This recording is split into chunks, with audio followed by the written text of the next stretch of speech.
Buwan-buwan po, nakakatanggap po kayo ng 50,000 at sinasabi po netong si Assistant Secretary Sunshine Fajarda.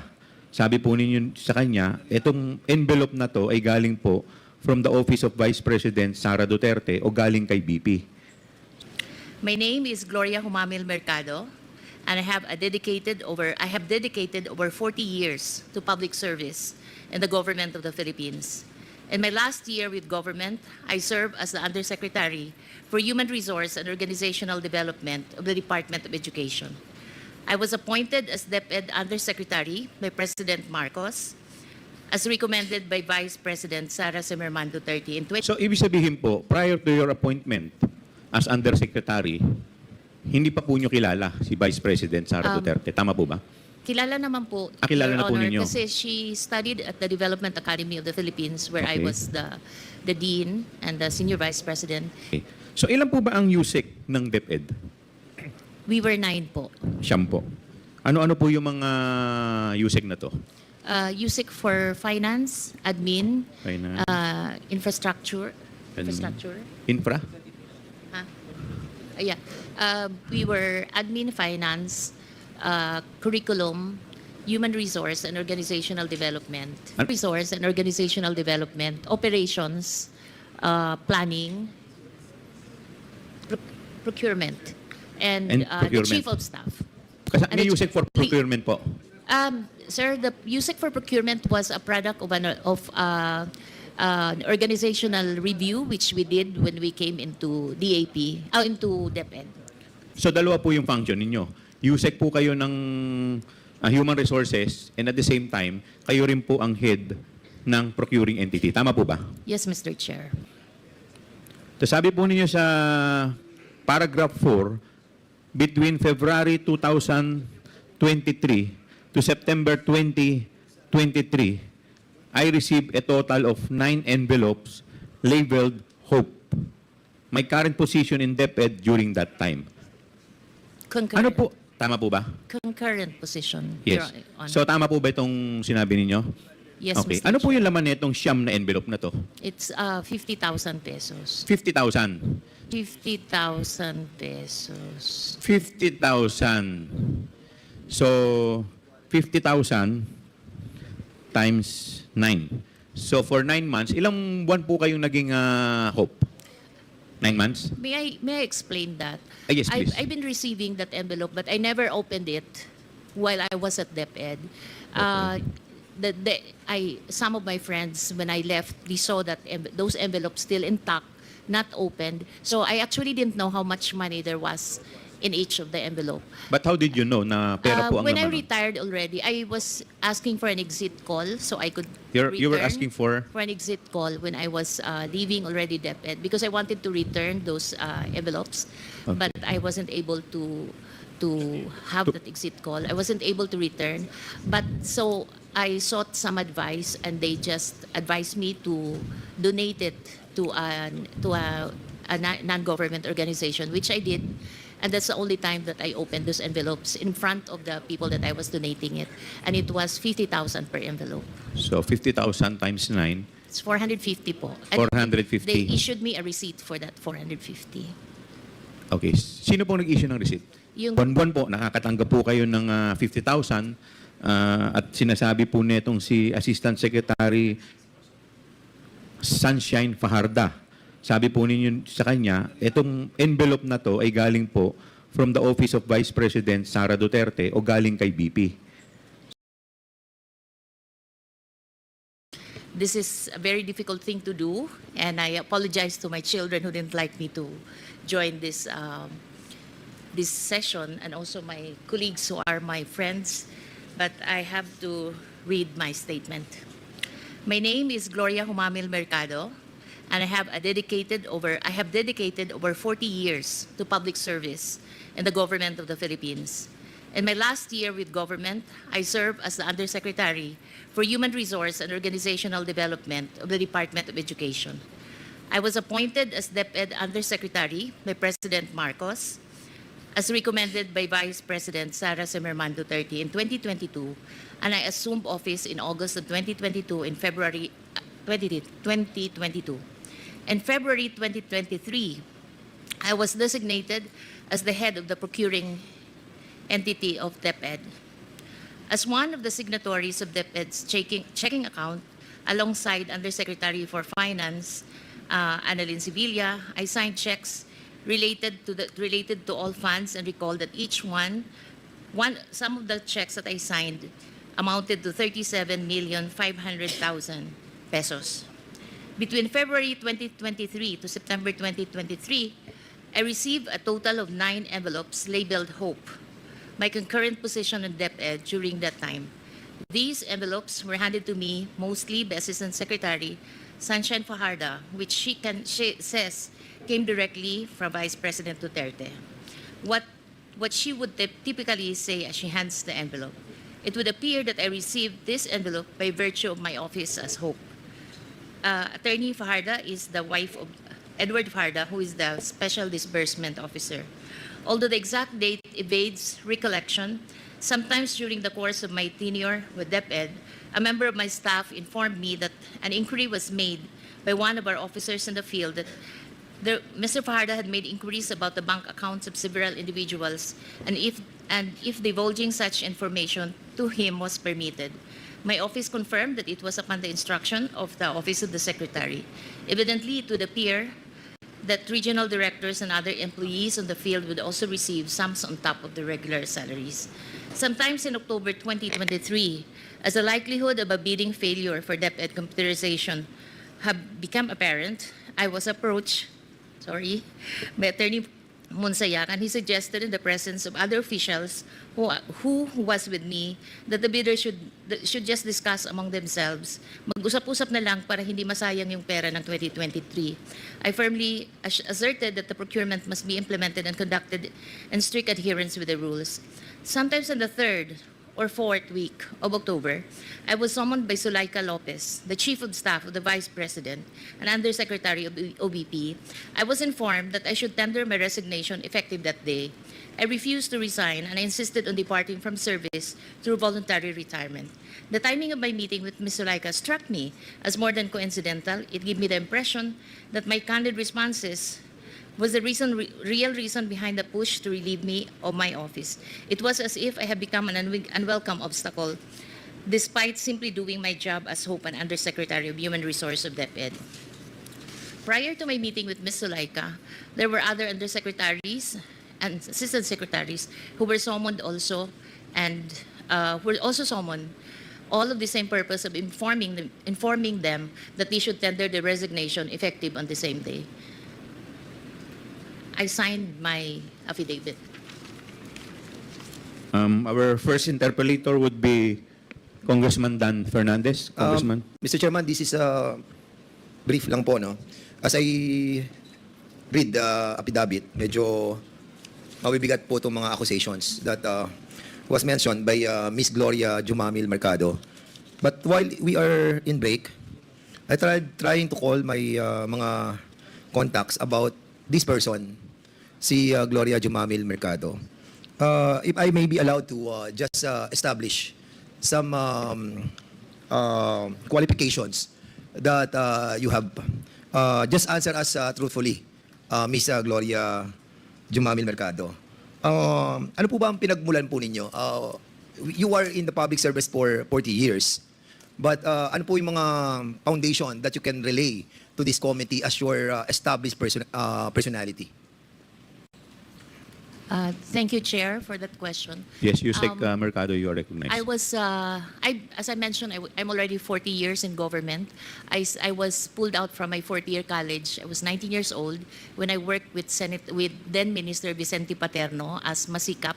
I think one of the famous Masikap here is also Congressman from Cagayan de Oro.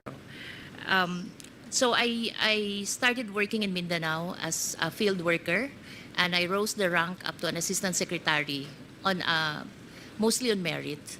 And then I had my PhD in Mainland China Studies. So when I got back, I was asked by Secretary Bert Gonzales to join him in the National Security Council, and that's where I was totally grounded on social democracy and being able to work well with the countryside and the other sectors. So in other words, Mr. Chairman, your foundation of your having served for 40 years in the public service is Social Democrats.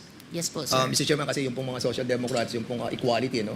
Like Sweden, Norway, and the different part of this world adhere to this social democracy, which establishes a fairness and equal rights for every citizen of their country. And I heard that, correct me if I'm wrong, Madam Gloria, will you tap on the Yolanda rehabilitation on the capacity building of the different LGUs by former Senator Ping Lacson? Yes po, sir. Bakit po kayo tinap ni Senator Ping Lacson? What is your credibility and your capacity to lead yung sa Yolanda rehabilitation?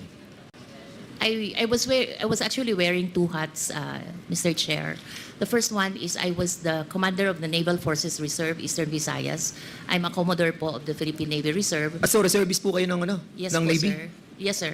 And second is that I was the Senior Vice President and Dean of the Development Academy of the Philippines.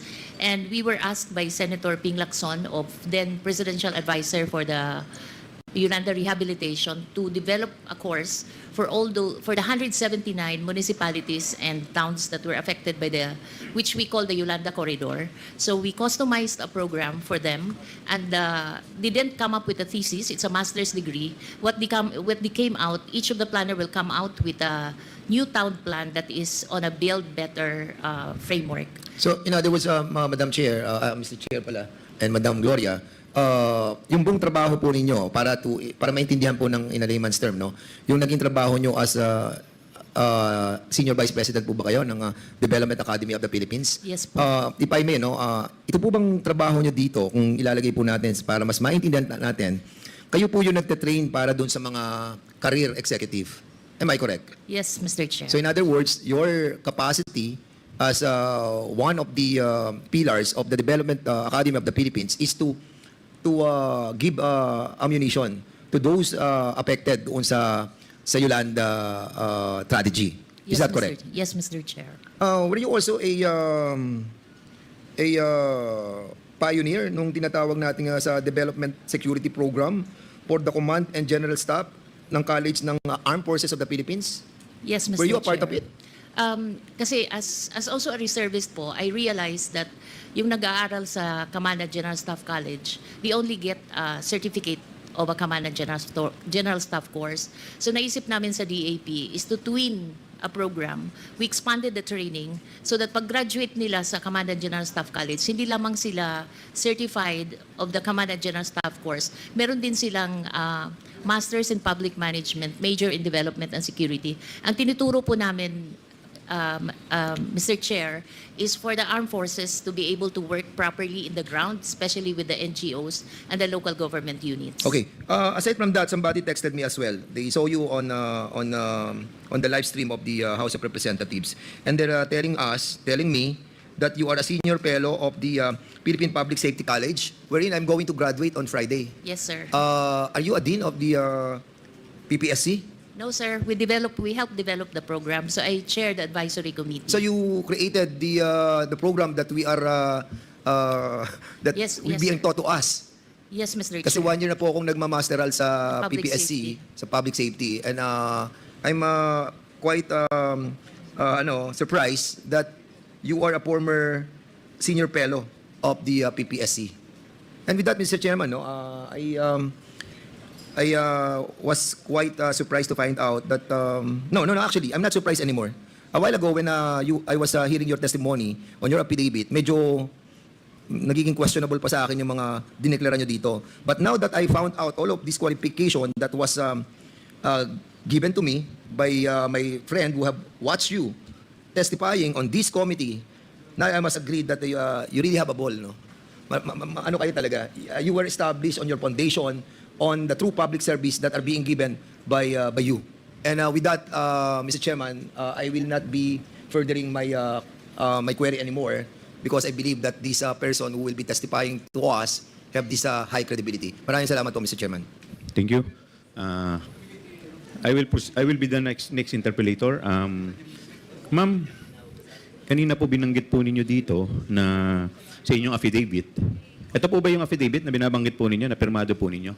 Dated 25th of September 2024? Yes, Mr. Chair. Okay. Ito po yung pirma ninyo na nakalagay po sa taas ng Gloria Humamil Mercado. Pirma po ba ninyo ito? Yes, Mr. Chair. Okay. So alam naman po ninyo, at ito po ay under oath.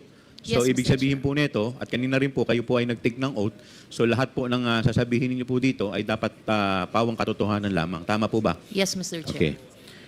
Kanina po binanggit po ninyo dito na kayo po ay by the way, ano po yung inyong educational background? Pwede po ba malaman namin? I have a bachelor's in economics and a master's in National Security Administration National Security and a Administration. PhD po in Chinese Studies. And PhD. In Chinese Studies. Chinese Studies. Okay.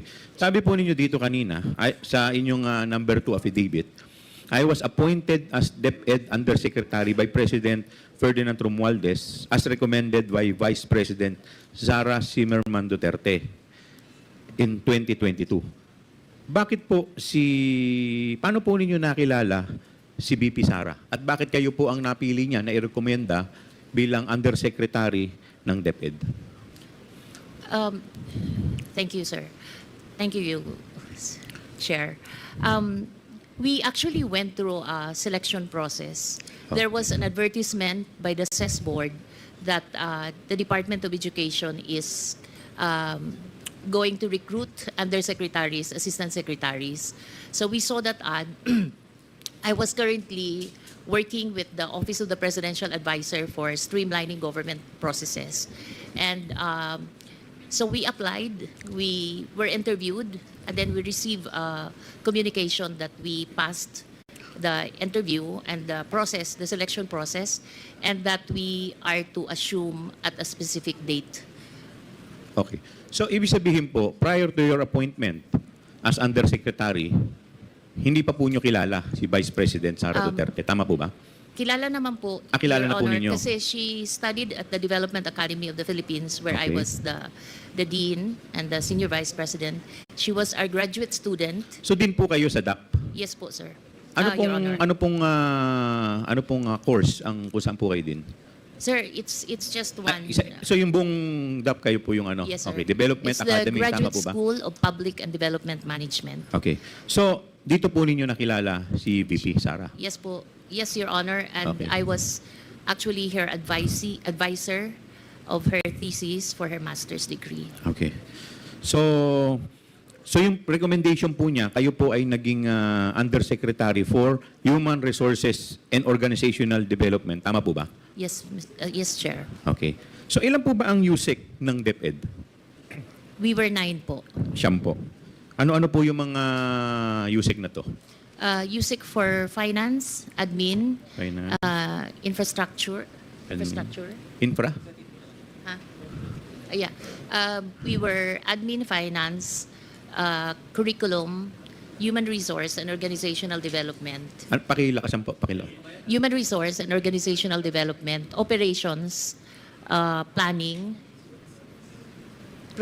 procurement, and, And the procurement. chief of staff. Kasi And may the Usec for procurement po. Sir, the Usec for procurement was a product of an organizational review which we did when we came into into DepEd. Okay. So, as Usec for Human Resources and Organizational Development, kayo rin po ay na-designate as head ng procuring entity. Only in 2023, sir. February 2023. So, dalawa po yung function ninyo. Usec po kayo ng Human Resources and at the same time, kayo rin po ang head ng procuring entity. Tama po ba? Yes, Mr. Chair. Okay. Bakit hindi po yung Usec for procurement ang head ng procuring entity or ng HOPE? Bakit po yung sa human resources po? Kayo po, yung opisina po ninyo, ang pagkakaalam ko sa human resources, kayo po yung sa mga recruitment ng tao, tama po ba? Yes, Mr. Chair. Yun po yung trabaho ninyo, tama po ba? Ang trabaho ko po, Mr. Chair, is human resource. Then I have the National Educators Academy of the Philippines and the Teachers Excellence Council. Tama po. There's 1.1 So in short billion. po, yung trabaho ninyo has nothing to do with procurement. Yes, Okay. yes, Mr. So ang Chair. tanong ko po, bakit po kayo ang naging head ng procuring entity? Bakit kayo po ang napili? I think it's a trust. It's a trust. So, kasi pwede naman yung finance, pwede naman po yung admin. Tama po ba? Okay. So, it's a trust. Okay. Thank you po. So, kanina po, binanggit po ninyo dito sa inyong paragraph 3 ng affidavit ninyo, sabi nyo, as one of the signatories of DepEd checking account, alongside Usec, Annalyn Sevilla, I signed check related to the department's confidential fund and recall that each one amounted to 37,500,000. So ito pong 37,500,000, ilang beses po kayong nagpirma ng cheque in connection dito sa 37,000? Ilang 37,500,000 pong cheque ang napirmahan po ninyo? Habang hope po kayo. Mr. Chair, I'm not very sure if it's 2 or 3. Okay. It should be around that. 2 or 3. So more or less, mga nasa 54 million ang napirmahan po ninyo. Tama po?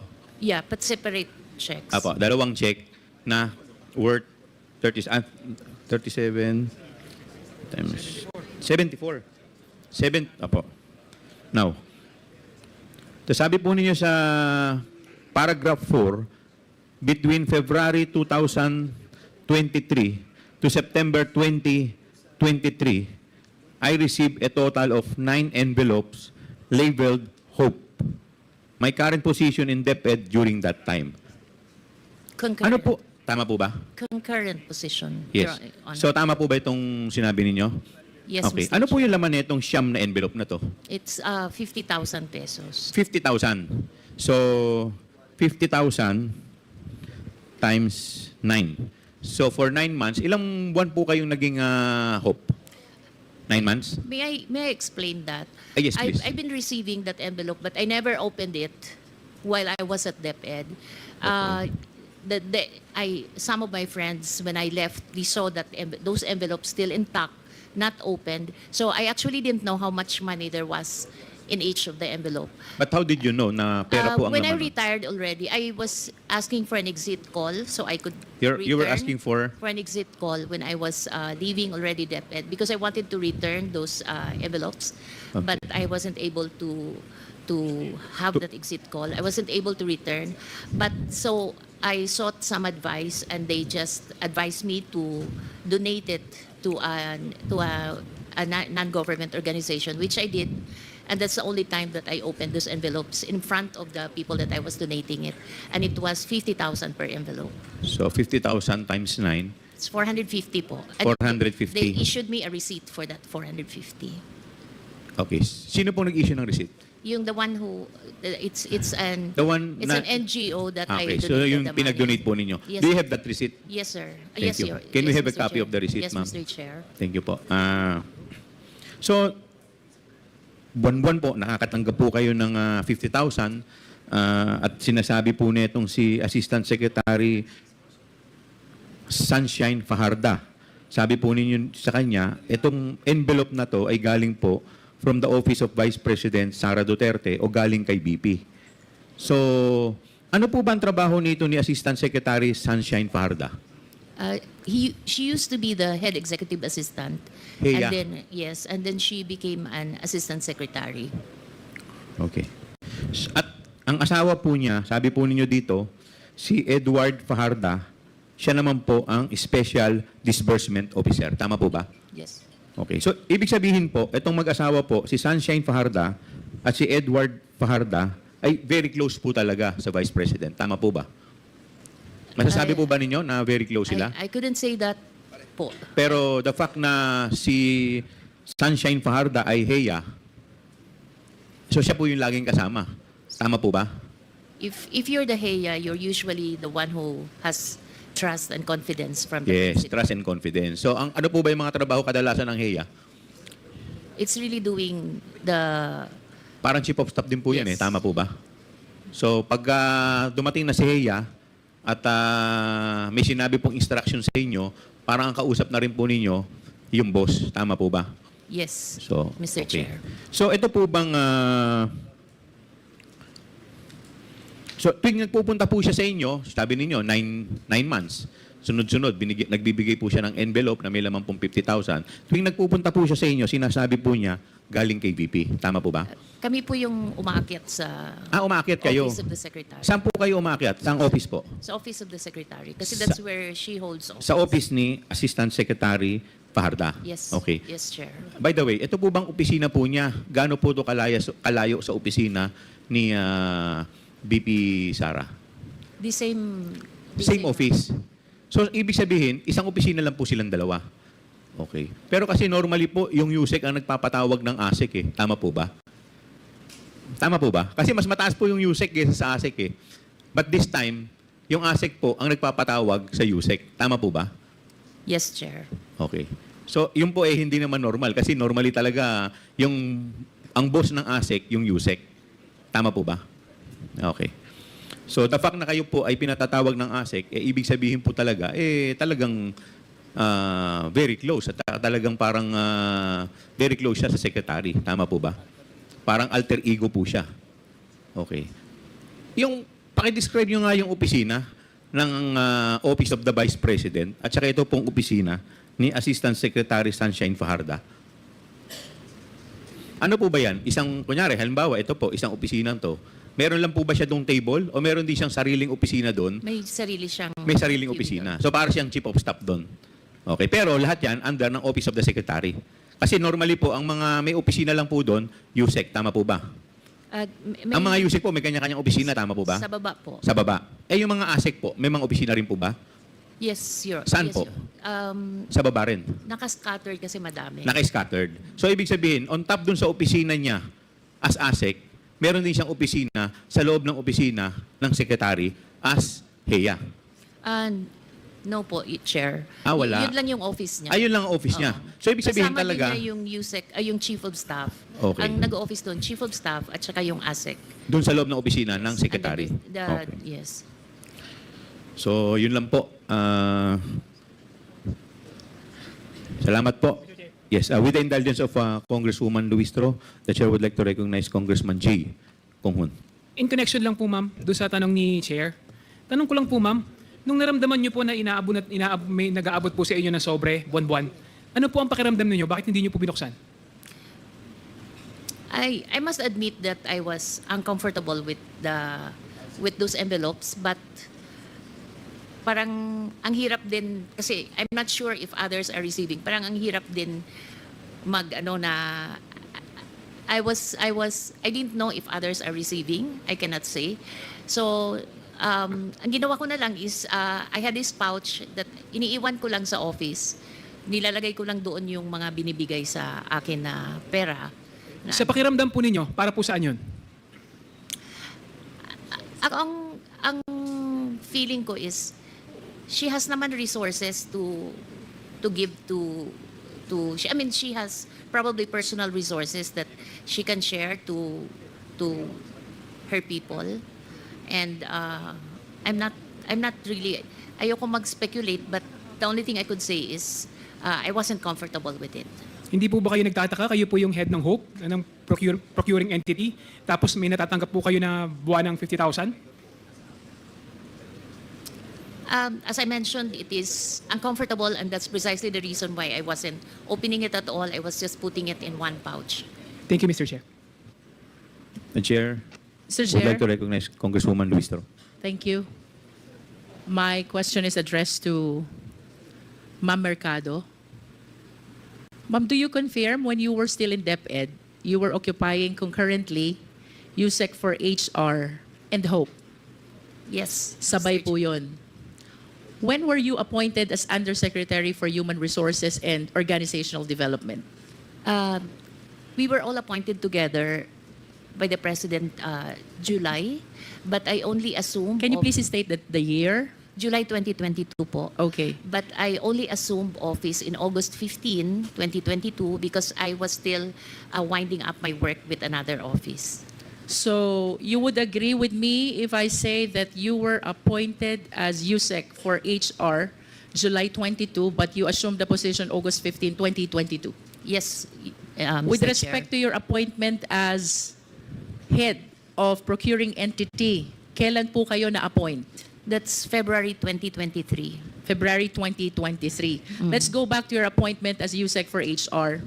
From August 15, 2022, kayo po ba ay pinaakyat din ni Usec Sunshine to receive this envelope which you refused to open? Not on 2020. I don't recall 2022. We have we have gifts on December, but I don't recall a monthly thing before that. In other words, from August 15, 2022, that is the date of your appointment as Usec for HR, until before February 2023, which is your appointment as head of procuring entity, you are not receiving any envelope from Usec Sunshine. No. And you will confirm that this envelope started only when you were appointed as head of procuring entity. It's actually not very clear to me anymore, but I recall we also received some amounts in 2022, but it's very vague to me anymore. So, and then I don't have the envelope. So, parang it wasn't. So how do you receive those amounts which are vague, not regular, if there are no envelopes? No, I think it's only once. It's like a Christmas bonus. Pero siguro hindi siya naka-envelope kasi I didn't keep it. Ano. Tama po bang sabihin, ma'am, na yun pong regular monthly envelope which you later on found out contains 50,000 per envelope ay nag-umpisa lamang nung kayo na-appoint as head of procuring entity? As far I'm still keeping those envelopes, so I would like to say yes. Yes, because it is very clear from your affidavit, no? This envelope started in February and ended in September of 2023. And earlier you said kayo po'y na-appoint bilang Hope noong February 2023. And prior to that, since your appointment in August 15, 2022, wala kayong nare-recall regular envelope which you were receiving from Usec Sunshine. Can you please enlighten us? What is with Hope? Bakit doon lang po nag-umpisa itong envelope na ito upon your appointment as head of procuring entity? It's a very difficult task, especially for someone who has not tried to be one before. Parang it's an area that I really evaded all my entire government life. But there's just too many already pending procurement at the time. So when I was asked if I could be designated as the Hope, I first refer them to other people who are seasoned in procurement, like sina Usec Rebsi, but Usec Rebsi was already too preoccupied with operations. So I finally accepted the position, and it was difficult because I have to study the procurement law, and I was given I had a lawyer and someone who's only a retiree to review the documents with me when we signed the contracts. And I had commitment from when I accepted the post, I made it a family decision, you know. Like among the execom, I asked our legal before, Usec Brady and Usec Amanda Nograles, that everything that I signed has to be thoroughly reviewed by legal. And so I had that commitment of support from everyone in the execom, and so I accepted the post. In brief, ma'am, can you please enlighten us? Why do you say na mahirap, difficult ang posisyon ng Hope? Because you have to you have to look through all the documents, and it's like Which documents, ma'am? everything that goes through the bidding process. I am not part of the bidding process itself, but on the time that I was appointed, I was the one tasked to form the structure of who's chair for BAC 1, BAC 2. So I spoke to all the people which I know I will have comfort to chair specific committees at specific BAC. But the process of bidding, I'm not part of it because you have to maintain you have to make sure that you're not enmeshed with the process itself, but you're just reviewing to make sure that the Vice President Secretary is protected with everything that I signed because it's a delegated function. She's supposed to be the Hope. In other words, ma'am, you're the person who check all the documents coming from BAC before the Vice President signs or approves. No, I signed because You signed for the... I have to sign because I'm the one the Hope signs. It's delegated to me already. And you will agree with me if I would say na you consider it difficult because it concerns matter about procurement and bidding, Yes. where there are a lot of issues surrounding, sometimes And it's just, issues too about many. bribery and corruption. You agree with me? yes, And what do you think is the reason kung bakit yung envelope nag-start lang during your appointment as Hope? I think Bakit it's- po walang envelope nung HR pa lang kayo? Tapos biglang nagka-envelope nung naging Hope kayo? I think it's like an allowance maybe for an extra work because sometimes I have to stay until midnight to look at the documents. When sometimes I have If one. that is just an allowance, ma'am, then the rest of the officials of the DepEd should be receiving also their respective envelopes. Do you think so? Don't you think so, ma'am? If that is just an allowance, then the rest of the officers of DepEd should have their own envelopes as well. Mr. Chair, that's precisely the reason why I did not open any of it. Because I that was understand. very uncomfortable on my I understand. And that leads me to the next question, ma'am. Why were you so uncomfortable with the envelope when you believe that that is just an allowance? part. Because, Ma'am, I'm 40 years, Mr. Chair, I'm 40 years in government. The only time I have an ombudsman case is when I advised my principal not to sign an importation, when I was the deputy cabinet secretary, and I advised my principal not to sign an importation because there was no rice crisis. That's my only ombudsman. I have to protect that name. Self-made po kami. I come from Samar. I was a scholar since I was grade 1 until I took my PhD. So I have all reasons to protect my name, Your Honor. And I'm in the home stretch of my career, and then I'm being thrown into that position, which I have no control because I'm only studying it. So that's my. Ma'am, I wish to remind you of the terminologies which you mentioned already. With all due respect po sa inyo, no? Because I want to elicit this information from you. Kanina po sabi nyo, the position, the job of Hope is very difficult. Do you confirm? Yes. Yes. And you did not open the envelope because you feel so uncomfortable. Do you confirm? Yes. And then recently you made mention na it was only once that I had this case with the ombudsman. Do you confirm? Yes, ma'am. And you also made mention that you wish to protect yourself. Do you confirm? Yes. And the Mr. reason, Chair. ma'am, is because you believe that that envelope is a bribe. Do you agree with me? Because I'm otherwise, you will not appreciate the job as difficult. You will not uncomfortable opening what you believe is allowance. You will not be thinking about the ombudsman case. You will not be thinking about protecting yourself. The reason why you are considering all these concerns is because you believe that the envelope is a bribe. Do you agree? Yes or no, ma'am? It's kind of harsh word to use, bribe, because if Or should I say, it is a means to influence your decision being the Hope? it could be. You said yes to that?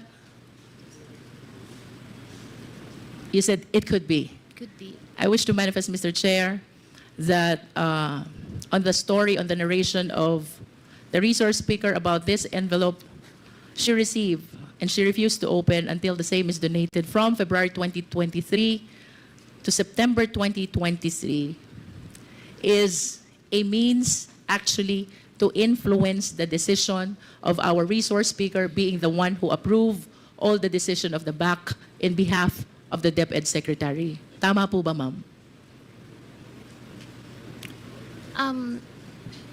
There was only one instance that I could recall na but there was no one spoke to me about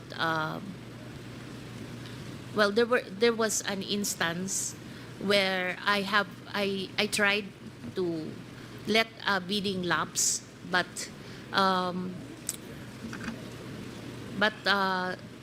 I ended up signing it because there was a protest. I'm not comfortable discussing it. But I wish to state for the record, Mr. Chair, that with the narration of our resource speaker, she earlier manifested that she believes that those envelopes are means to influence her decision as Hope. Ma'am, I wish to invite your attention to paragraph 6. You mentioned in this paragraph that a certain attorney Reynold Monsayak suggested in the presence of 3 DepEd officials na pag-usapan na lang ang 2022 budget para hindi masayang. However, you firmly asserted that the procurement must be implemented and conducted in strict adherence with the rules. Do you confirm this? Yes. Your Honor. Can you please enlighten us? Sino po yung ibang DepEd officials present during this incident? Actually, it was one director and two consultants. Can you please state the names? The director was Director Resty Osias, and the consultants was Juna Soriano and Ferdinand. Ferdinand. Forgot the family name. Where did this meeting happen, ma'am? Kanino was- pong opisina nangyari to? It was not in DepEd. I was having lunch. There was a training ongoing in one hotel. I don't recall anymore whether it's Linden or Discovery Suites, but it's just in Ortigas area. And I was having lunch with these people, and we were discussing a project. And then that's when I was approached. Does that project have something to do with the 2022 continuing no, fund? it was different. It was different. Yeah. But that lunch was shared with these three other DepEd officials along with Attorney Monsayak. No, Attorney Monsayak was not part of the lunch. I think he probably came out from the training, and then that's when he joined us. He joined you, and then to whom did he direct what he said na pag-usapan na lang natin yung 2022 para hindi masayang? Kanino po ba niya sinasabi ito? Sa inyo o dun sa tatlong DepEd officials pa? It could be to me and the director, because Director Resty was also a member of the BAC. How about the two others? Are they members of the BAC also? No, they're not, because the consultants we were discussing a DepEd Guru program. It's an app that we were discussing. And can you enlighten us? Ano po bang naging reaksyon nung kasama nating director? Her name is Director Usias. Osias. Well, I think his reaction was that parang, ba't niya sinabi yun, we're not, may other people there. I see. Parang ganon. Because those two other consultants are not part of Yes. the BAC. Yes. And did she accede to what Attorney Monsayak said? No. He's a very strict director as far as procurement. She did is- not accede. He Did not accede. And kayo po, you asserted that the procurement must be implemented and conducted in accordance with the law. You said that. Yes po. And Attorney Monsayak heard that. Yes po. And after this incident, ma'am, what happened? I left na. I left already. You left. But you recall that after some time, kayo po ay kinausap na ni Ms. Sulaika, ni Attorney Lopez, the Chief of Staff of Vice President Sara. Please enlighten us. What happened during that conversation? Parang a day, mga afternoon, I got a text. When I got the text, it was a familiar text because these were the same texts that is sent to those who are asked to leave as well. So when I saw it, I prepared what I should tell them and tell her. And I prepared that I'm not resigning, but I'm retiring because I'm already at age level where I could retire properly. And so when I went there, I knew what the issue would be, because the kind of text that I received was the same text that was received by Chris Arnoco, ASEC Chris Arnoco, and the others. Who is Chris Arnolfo, ma'am? He's an ASEC also that was asked to resign.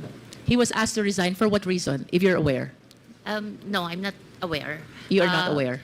I just get to know being an HR, and then I was their nanay-nanayan in DepEd. So I get to be their sounding board and their apprehensions, because they're young people, their career. So yun yung situation. And so when I arrived at the OBP's office in Mandaluyong, sinabi na there's this issue of a teacher that is in my office and some other issues. So kinat ko na lang si Usec Sulaika, sabi ko, in my 40 years in government, I knew that I work on trust. So if the principal doesn't trust me anymore, then you don't have to find reason for me to go. So I'm ready to resign, to retire. Here are the things that I need to do for retirement. I need to say goodbye properly to the institution that I serve well. For the record, ma'am, did you resign or did you retire? I'm being asked to resign. I did not. I retired. I You applied retired. for retirement. So when did you retire? Effective November 1. So that is 1 month No. from the supposed date when you're supposed to retire? They don't like 1 month. I was actually trying to ask for December 30, but they wanted, in fact, they wanted it on that day that they spoke to me. This is 4th week of October when Attorney I Sulhueca think third. talked to you. I'm not very sure anymore. 3rd week of October, they want you to resign on that date? On that very day. On that very date. But you said, I'm not going to resign because I have to honor my 40 years in government, you know. What would I do after resigning? and how did you feel when on the Oh. 3rd week of October you're being asked to resign? I was so devastated because I couldn't find a reason why I will have to go, you know. What were you thinking during that time? Can you please share with us your thoughts? Ano pong iniisip nyo during that time when after 40 years of being in DepEd, dedicating all your life and career in DepEd, suddenly there is Attorney Sulhueca asking you to resign right then and there? I was very sad. I spoke to, but it wasn't a surprise, Mr. Chair, because there were 6 people before me that went through that process. So I wasn't surprised. So what I did the night before when I got the text, I already prepared myself. But I'm human and I worked very well for the past year. So I was really very devastated with what they did to me. And that's also the reason why I refused to initially to face this panel, because I said I'm so wounded as a bureaucrat. So baka So I just didn't. Siguro what was hurting is that when I left, they were trying to. Marami kasing press that was running after me and asking why I left. So my children and I flew to Guam for 3 days just to evade the press, which nandun na rin sila sa gate namin sa village. And I think what was hurting is that they were trying to justify my departure by saying that I was favoring certain suppliers, which I told You don't believe that? I told my kids. You reject that? I told my kids I left DepEd with my pride intact and with integrity because I have not favored any. I don't even speak to suppliers. If there are petitions or things that has to be settled at Hope level, I go at the middle of DepEd where it's seen by everyone, and that's where I speak to the suppliers. Last question, ma'am. Sasang-ayon po ba kayo if I would say na yung pagtanggi nyo kay Attorney Reynald Monsayak na pag-usapan na lang yung 2022 continuing fund ang dahilan kung bakit kayo pinagre-resign ni Attorney Sulhueca? That's very speculative, ma'am. From your point of view, ma'am, it can be right, it can be wrong, but from your point of view, It could be. it could be the reason. Dahil tumanggi kayo na pag-usapan ng 2022 continuing fund, posible na ito ang dahilan kung bakit kayo pinag-resign ni Attorney Sulhueca. That Congresswoman Luistro just mentioned po, no, while she was on that matter of the reasoning perhaps of the request of, is it Usec or Usec Monsayak? Asset. Usec Monsayak. You mentioned po kay Attorney, upon questioning ni Congresswoman Luistro, that it is speculative to say that perhaps the reason that you were asked to step down was because of the request which you rebuffed po, no? But in your affidavit, you mentioned here that the timing of my meeting with Ms. Zulaika struck me as more than coincidental. It gave me the impression that my candid response to Attorney Monsayak's suggestion was the real reason behind the push to relieve me of my office. Of course, Mr. Chair, we understand the predicament that the good Usec is in. It was very difficult to be forthright in times like this with the allegations as heavy as this. But you have to be honest with us, Madam Usec, Mr. Chair. At the time, you did feel that there was a relation between the request for you to resign and your refusal to work on the procurement as asked by Attorney Monsayak. No, not at the time, but because it was happening so fast, Mr. Chair. So I parang it happened so fast. Events happen one at a time. There was so many things to close. I have so much things to move out from. So I didn't have the time. But on a hindsight, when it's almost a year from now, many months already, you kind of find that reason na siguro yun yung events. Simply because I was getting information from my colleagues that they're saying that I was moved by the Vice President out because I was favoring favoring some suppliers. And it hurt me so much because I have not spoken to any supplier. In fact, there was a supplier which I learned later was sister of our family lawyer and a family doctor. And I did not make a decision on that specific case. I raised it to the office of the vice president to make the decision, just to make sure that there's no doubt on your decision for certain suppliers. So I made a confidential memorandum to the president, to the vice president, saying that there are allegations of bribe in this specific case. So I'm raising it to you to validate the issues. So siya yung gumawa ng decision. So at that point, you would say that you feel then the reason that you were asked to step down was because of the allegations of favoring. No. So No, not at the time. I think they used it only when I left na. When I left na. So Because which- they have to justify why I have to leave, you know. Parang masyadong, the reason that was given was a little shallow. okay. So you believe that the reasoning that you're favoring suppliers is shallow and belated. It was something that they were grasping at a latter time.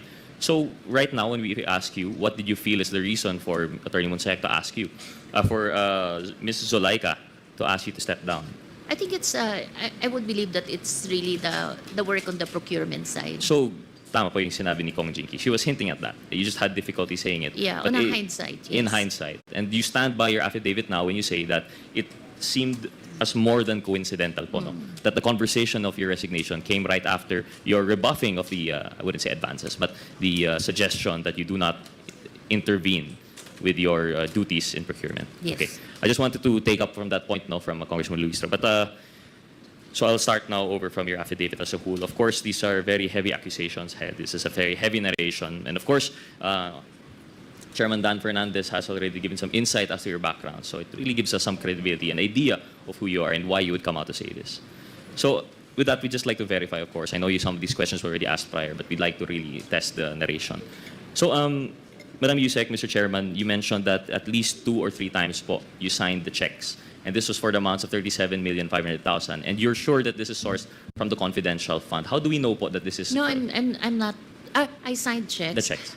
Because when you sign checks, there's a document, there's a paper naman that says where what fund it is.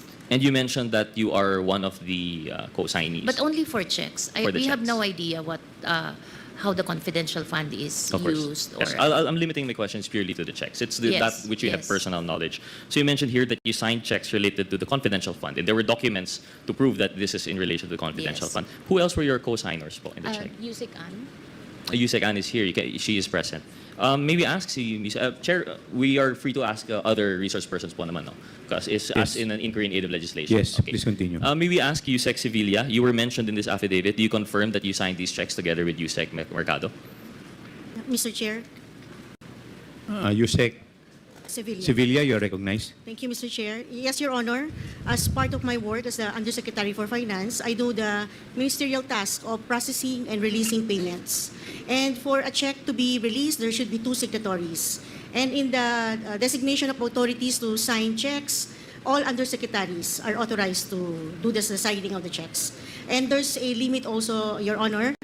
For example, until 10 million, that's the director level. Up 10 million and up, it's now the undersecretary. So in the case of the confidential fund, when it was processed and released, there are 2 signatories, and I confirm that one is mine and the other is Usec Gloria Mercado. Thank you, Mr. Chair. So we have confirmation of that narration, that part of the affidavit na co-signee po, the co-signer, si Usec Sevilla. Usec Sevilla, can you confirm to us how many checks po kaya ito? Just to help refresh the memory of Usec Marcolet. There were 3, Usec Mercado. Your Honor, Mr. Chair, there were 3 checks that were issued per quarter. I'm getting the details, Your Honor, from our accountant who is also present. They're the one preparing the checks, but I don't have the exact details. But I remember that the release is done per quarter. And 150 million that was appropriated for 2023 divided by 4 quarters is 37.5 million. So there were 37.5 million per quarter that were issued as checks. Okay, so we now have confirmation that tama naman po yung narration ni Usec Mercado 2 to 3 checks. Now we have confirmation it's 3. So the total amount that she is attesting to have been signed off for is 112,500,000. Would that be a fair statement, Usec Sevilla? Mr. Chair, I confirm that the total of 37.5 million checks is 112.5 million. Thank you. Usec Mercado, you mentioned po in your affidavit in paragraph number 4 that you received a total of 9 envelopes. Of course, now we understand that you had apprehensions and that you had some difficulty accepting it, and we'll come back to that na lang po, no? But you mentioned here that a certain ASEC, the HEA at the time, si Ms. Fajarda, is she here today? No, it's not here.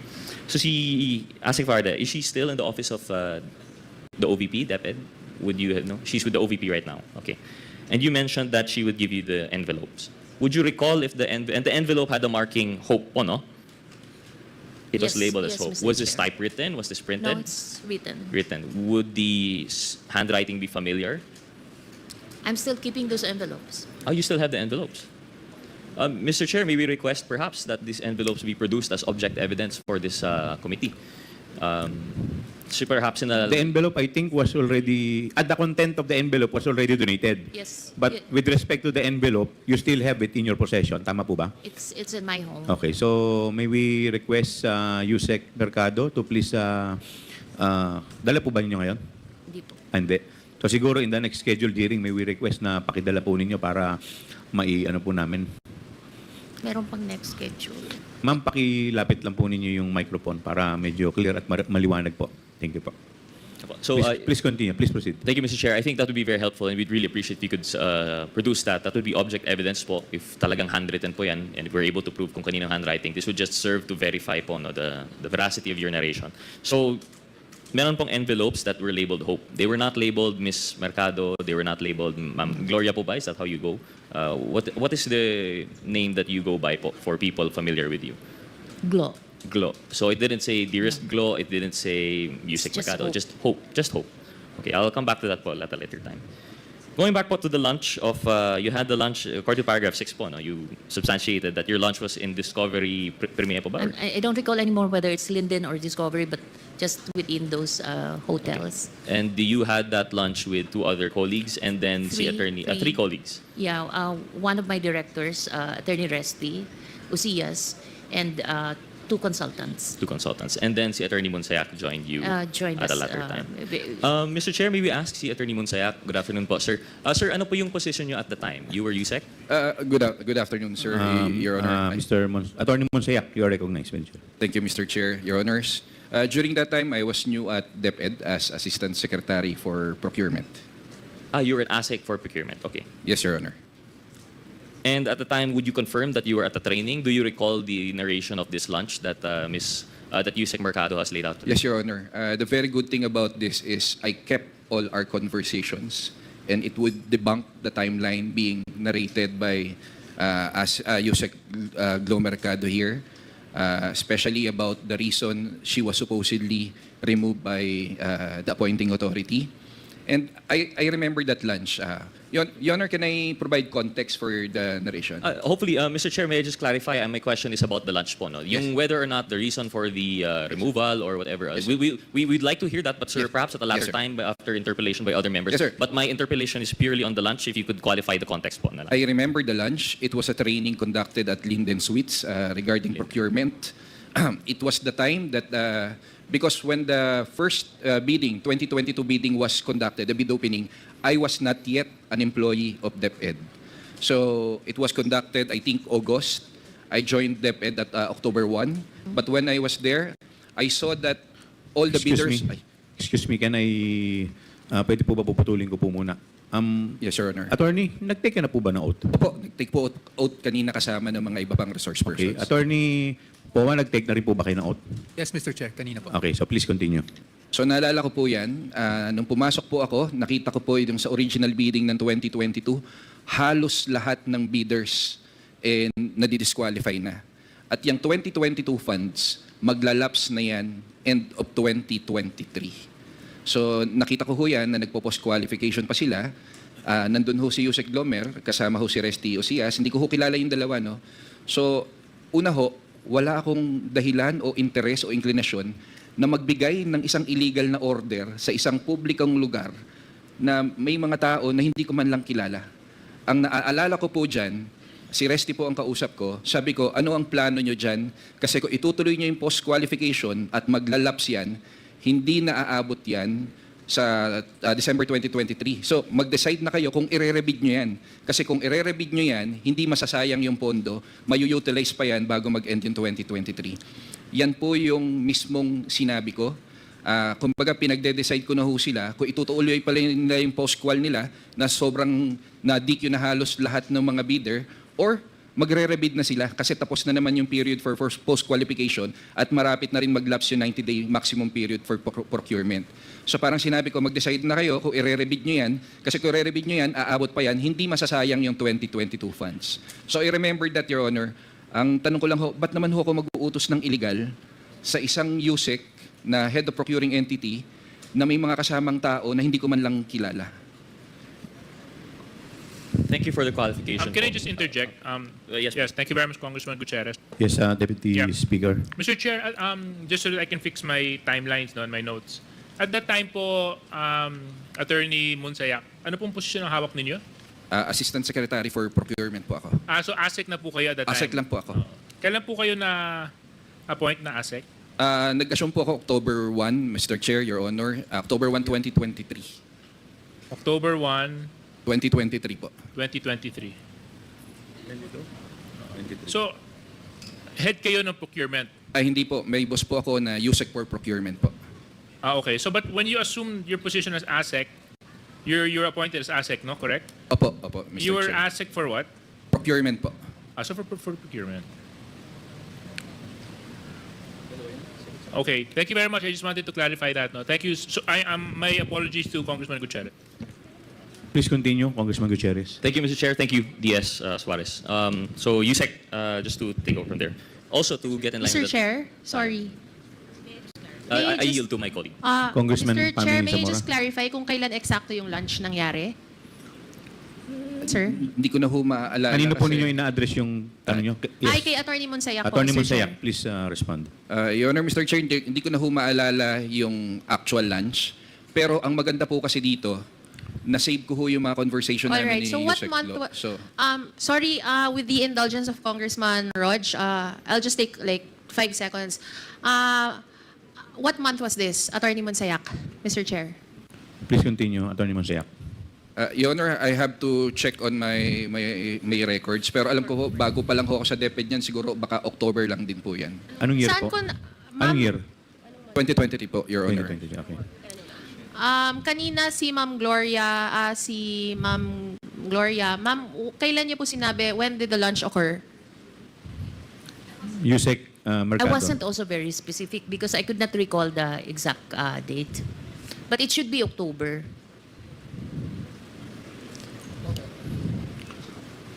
All right, Mr. Chair, thank you. Thank you.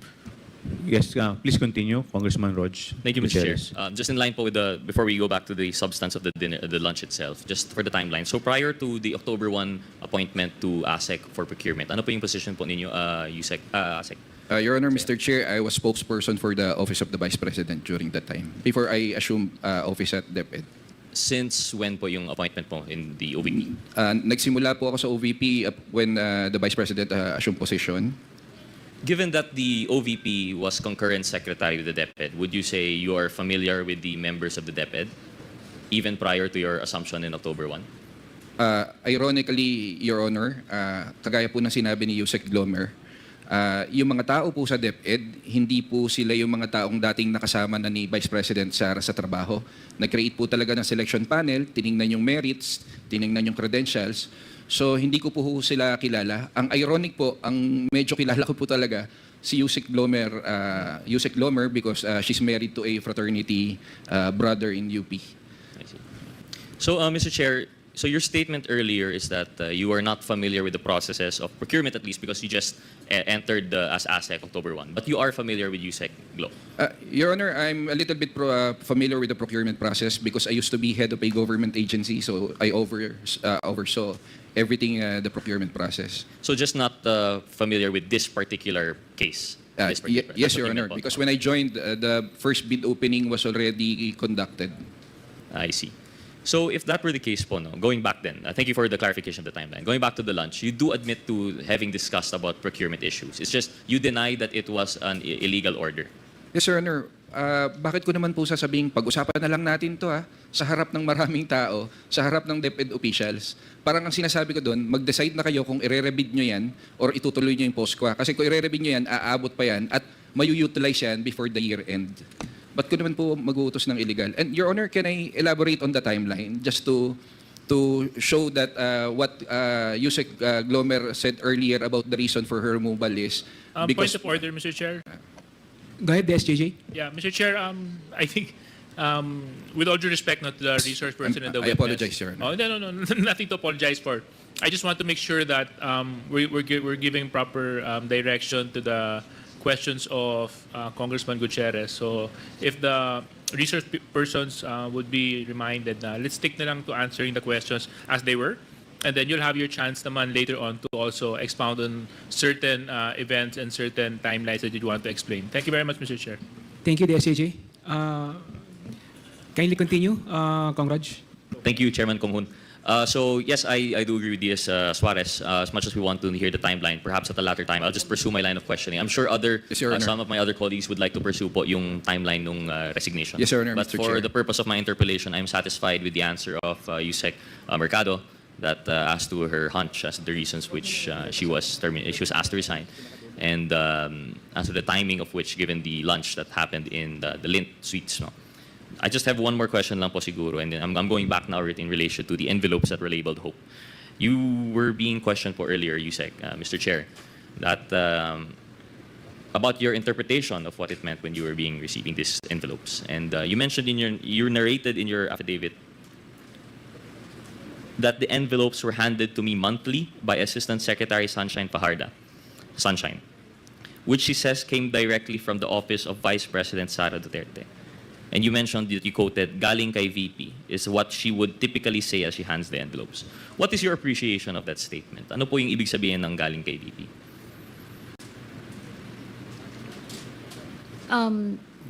Mr. Chair, as I mentioned earlier, it's for me it's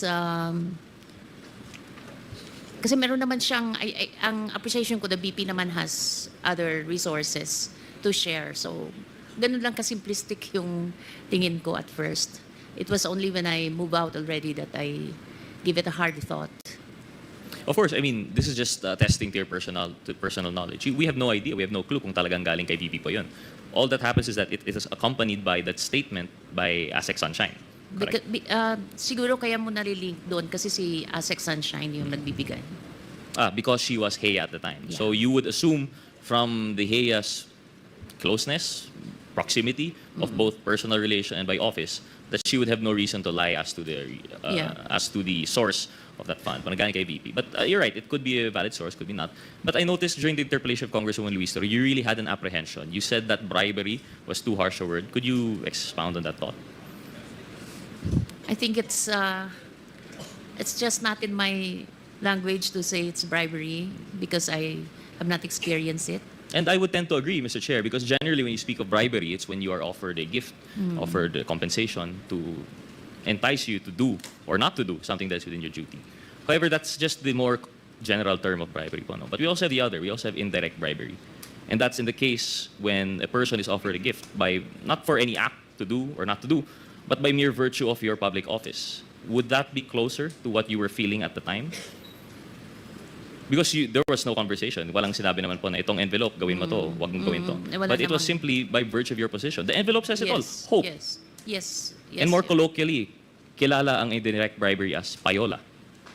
Did you have an inclination na ito ay payola? No. So you said yes to indirect bribery but no to payola. Would you care to explain? It's those are words that are not in my vocabulary, so if you excuse me.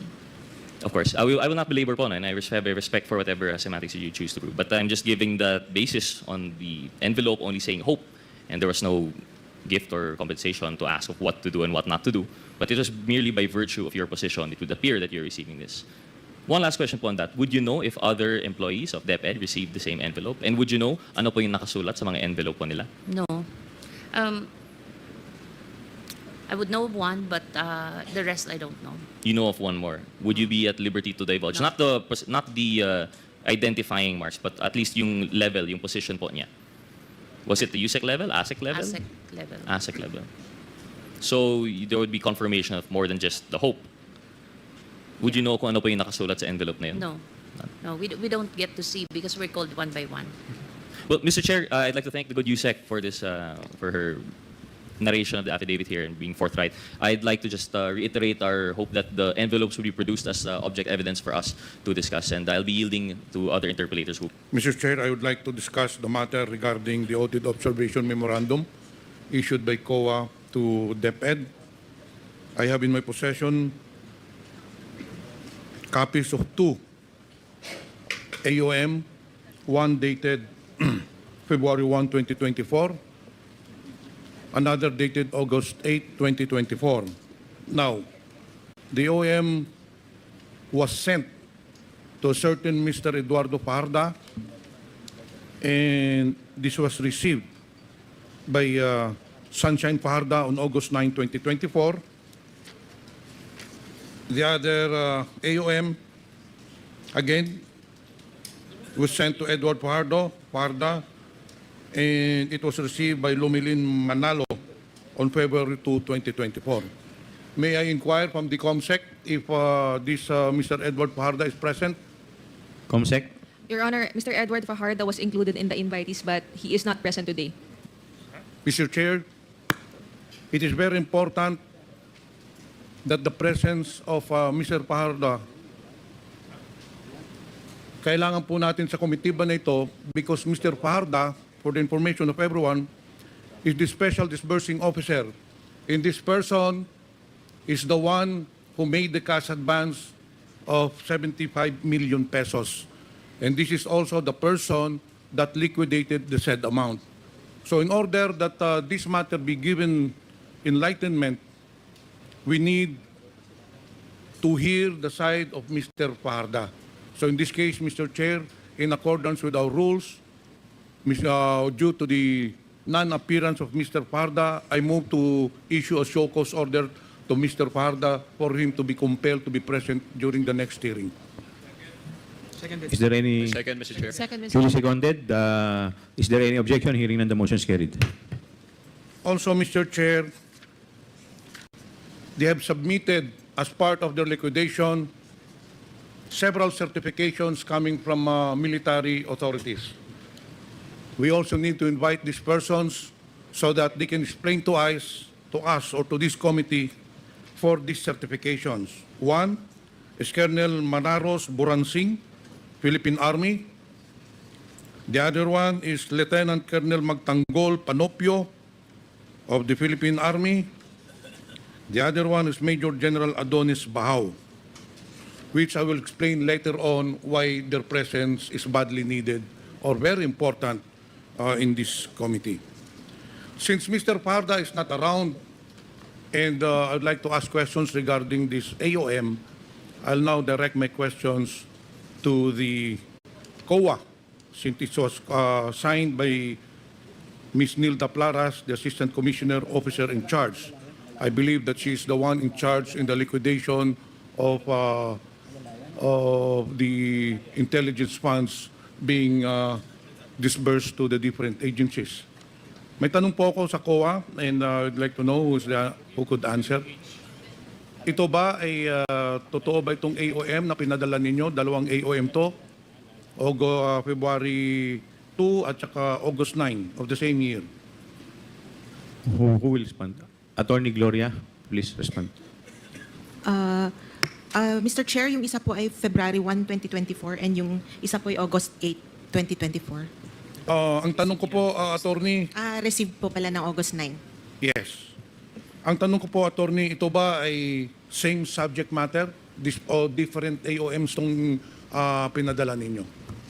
Magkaiba po sila, Mr. Chair. Yung isa po ang covered na period ay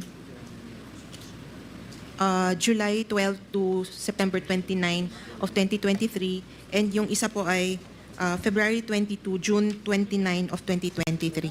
But this pertains also to the same cash advance of 35 million pesos. Dalawang cheque po yun.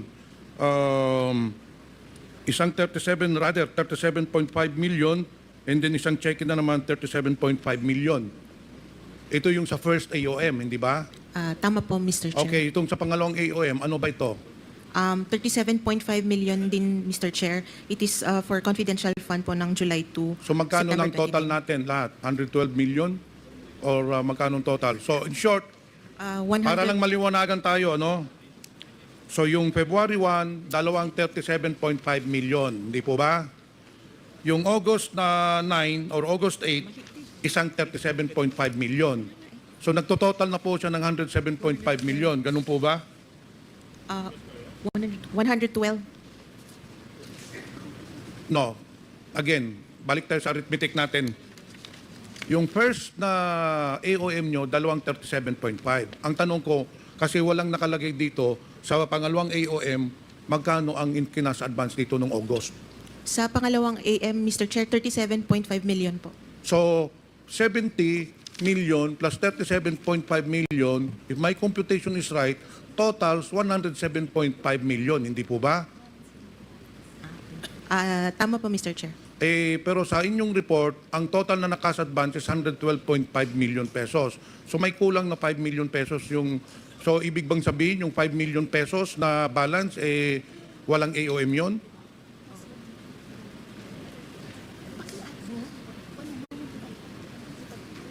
Mr. Chair, 112,500 po ang total. Magkano? 112.5 million. Kaya nga, pero kinumpute na natin yung dalawang AOM eh. So totals only 107.5 million. Saan yung kulang na 5 million? May AOM din ba yon o wala? Mr. Chair, ang 37.5 million times 3 po ay 112.5. Hindi tayo magtutugma. Ulitin ko po.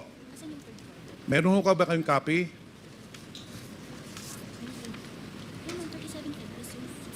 You know, attorney, this is a committee hearing. I think next time you should come here prepared. You should do your homework. No offense meant, pero para maliwanagan po tayo. Dalawa ho ang AOM ninyo. Ulitin ko po. Yung isang AOM ninyo is 70 million pesos. Yung pangalawang AOM, sabi nyo 37.5. But the total cash advances as per your report is 112.5 million pesos. May kulang na 5 million pesos. So ano ba yung ibig sabihin ninyo dun sa report ninyo? Yung 5 million pesos, walang AOM yon. Wala eh. Mr. Chair, yung AOM po, ang total nung first is 75 million. Correct. I stand corrected. 75 million pesos pala. Okay, now. Para maintindihan ng mga nanonood, ng mga tao dito, na simpleng kababayan lang po natin, ano ba ang ibig sabihin ng Audit Observation Memorandum? Ako na lang muna. Tell me if I'm correct or if I'm wrong. Ang Audit Observation Memorandum, ini-issue po yan ng COA dahil may nakita silang hindi sang-ayon sa INGAS, hindi po ba? May tinatawag tayong INGAS sa COA, yung Government Accounting Procedure or something. In short, it does not conform to the normal transactions. Every agency has a auditor, hindi po ba? Ngayon, ang COA, post-audit po kayo. Wala na po tayong pre-audit. Matagal na ho wala tayong pre-audit. Pagkatapos ng transaction, kompleto po yun. Disbursement vouchers, lahat, cheque. Pino-post-audit po yun. If you see something is wrong with the transaction, kung makita ninyong may red flag, hindi po ba nag-i-issue kayo ng AOM? Tama po, Mr. Chair. Okay. After the issuance of AOM, kaya po natin ini-issue yung AOM so that the agency concerned with regards to the transaction is given the opportunity na sagutin, hindi po ba? Kaya sinasabi nyo, ito yung nakita namin, mga mali po ito, binibigyan ng agency ng panahon para sumagot, hindi po ba? Tama po, Mr. Okay. Chair. Now, pag sumagot sila, pag nakita ninyong it does not conform to the normal accounting procedures of the government,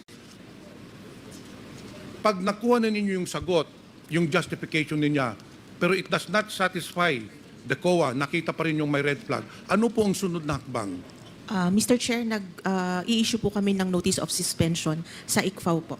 Okay, nag-issue na tayong notice suspension. After ng notice of suspension ba, the agency is given another opportunity to reply? Yes, Mr. Chair, they are given 90 days po. They are given 90 days after the of the notice of suspension, hindi po ba? Tama po. Okay.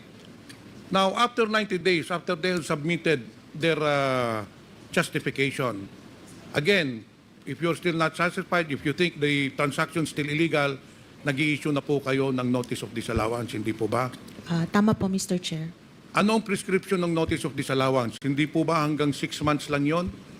6 months po yung time from receipt, yung time Time nila for them to appeal. to ask for a reconsideration, hindi po ba? To appeal pa lang To po. appeal, okay. Both the same, to appeal or to reconsider.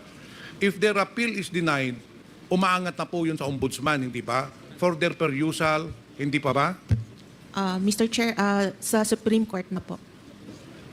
Anyway, hindi pa man tayo mamabot doon. Dito tayo sa Audit Observation Memorandum. Unahin po natin yung 75 million pesos. This covered the period, yung unang 37.5 million covered the period from February 20 to March 30 and April 30 to June 29. Now, this was addressed to Mr. Fajardo with regards to the liquidations of cash advances of Mr. Fajardo. I want to put it on record that the 2 checks amounting to 75 million pesos were cash advanced or made na advance po ni Mr. Fajardo. Now, sa AOM po, ang nakalagay po dito, we noted the following deficiencies. The propriety and validity of the transaction could not be ascertained as the submitted LRs not fully supported with complete and proper documentation under Joint Circular number 201501. Ang tanong ko po, dito sa unang OAOM, since you have already manifested in your AOM na may nakita na kayong deficiency, one is there is no document supporting the liquidation. Ang tanong ko po, nakasubmit na po ba sila ng supporting documents? Nakasubmit po sila, Mr. Chair. Are you satisfied with their, or you're still in the process of auditing the documents, or do you have already findings with regards to the documents that have been submitted? Meron na po ba tayong findings? Nagsubmit na po and evaluate na po namin yung compliance nila, Mr. Chair. So sa pagka ngayon wala pa po tayong findings, ina-evaluate pa po, hindi po ba? Mr. Chair, nakapag-issue na po kami ng credit notice. Naka-issue na kayo ng credit notice Yes, Mr. Chair. with regards to the 75 million pesos. Yes, Mr. Chair. Na-comply ba nila ito, isa, item 4.12, requires that the disbursements from the confidential fund shall be supported, among others, in a sealed envelope. Okay na yan.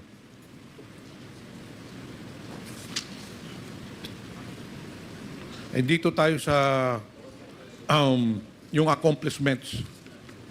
Yung counterinsurgency program, payment of incentives or traveling relative to the confidential operations. Did you also issue credit notice to this? Mr. Chair, the credit notice is for the entire AOM po. But why would you issue a credit notice when in fact, in accordance with the joint circular, it is very clear that intelligence and confidential funds, traveling expenses are not allowed? Part of their compliance is they've explained that it was for actually for transport for operation expense. So you issued a credit notice for the entire 75 million pesos? Yes, Mr. Chair. Okay, dito tayo sa pangalawa. Yung August 8. Again, the same findings. This is with regards to 37.5 million. May I know the status of this? Mr. Chair, as to the the AOM number 2024-171, we received their compliance on August 27, 2024, and the audit of the evaluation of their compliance is still ongoing, Mr. Chair. So you're still evaluating it? Yes, Mr. Chair. Ganun din po ang nakalagay dito. The proprietor of sanction could not be ascertained as the submitted LRs were not fully supported with complete and proper documentation. Ito ba ay pinatutunayan mo na may mga dokumento na? Mr. Chair, may information po ako na nag-submit po na po sila ng compliance. But since ako po ang nagre-review ng audit, hindi pa po na-submit sa akin for review. Wala ba kayong nakikita dito sa findings ninyo na labag sa batas o labag dun sa joint circular? On paragraph 5, nakalagay po dito, the confidential funds shall be used only for confidential expenses, including purchase of information, blah, blah, blah, blah. Ngayon, ito yung analysis ninyo. Analysis of the submitted accomplishment report revealed that the amount of 2,540,000 pesos was used for the purchase of information relative to car loan scams whose victims are mostly personnel of the Department of Education. Ito ang tanong ko. Sa tingin ba ninyo, sako pa ba ng intelligence fund, confidential funds, ang pag-purchase ng information para sa car loan scams? Mr. Chair, that is why it is in the audit observation memorandum po kasi wala po siya sa mandate ng DepEd and so wala din po siya sa allowed na confidential expenses. Yes. Dito rin sa ano ninyo, ito dapat talagang pagtuunan ninyo ng pansin. Kasi kayo mismo nag-issue ng AOM, dito sa paragraph 5, based on your AOM, sinabi na ninyo, these expenses do not fall under item 4.81 of the joint circular, nor are intended to support the mandate operations of the Department of Education as defined under item 3.9 of the joint circular. Thus, Mr. Chair, very clear, the same should not be charged against the confidential fund of the agency. So very clear po, kayo na po nagsabi na hindi pwedeng i-charge itong pag-purchase ng information with regards to the car loan scams. Ano ba ang koneksyon ng purchase information supposedly for intelligence gathering para sinasabi ninyo na para sa hindi madala yung mga bata, mga estudyante, hindi ma-influence ng mga NPA? Eh wala namang NPA dito sa car loan scams ha.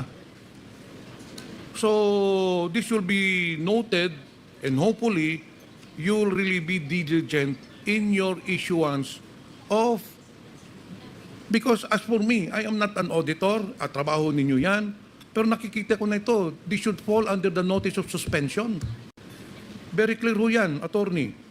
Kailangan ho i-suspend po yan because it does not fall within the mandate of the operations of the Department of Education and it does not conform to the joint circular of the DLG number 201501. Ngayon, Madam Attorney, dito mo naman po tayo. Yung 112.5 million pesos, upon my verification, upon the appreciation of the documents that has been submitted to this committee, I found out most, if not all, of the 112.5 million pesos were used in the Youth Leadership Summit. Doon po ginamit. Ano ba itong Youth Leadership Summit? And that is why we need the presence of Mr. Parda. Kung ito ba ipasok doon sa joint circular. Tignan ho ninyo. Ang sinabit lang liquidation nila is certification from the different military authorities.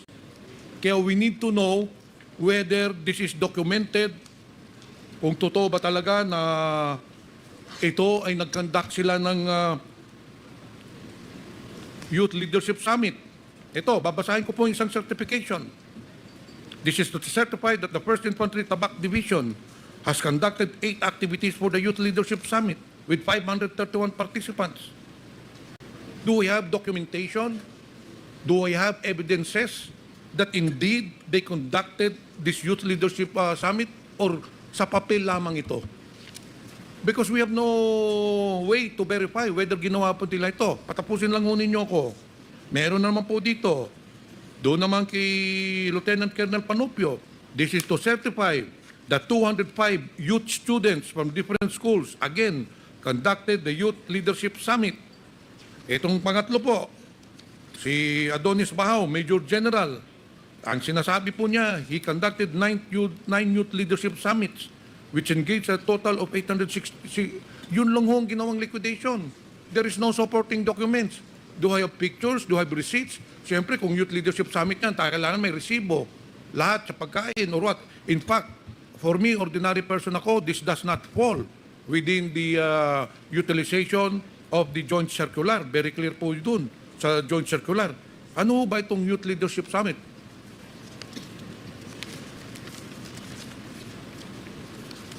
Mr. Chair, ang confidential funds po kasi is undertaken to help the agencies accomplish their mandates po. May I inquire from Attorney Puwak? Attorney ka ba? Abogado. Mr. Chair. Attorney Puwak, you're You're recognized. with DepEd dun sa pag-conduct nitong Youth Leadership Summit. Pwede mo bang paki-explain dito ano ba itong Youth Leadership Summit? Kasi halos lahat, kung hindi man lahat ng 112 million pesos, doon gigamit sa Youth Leadership Summit. Opo.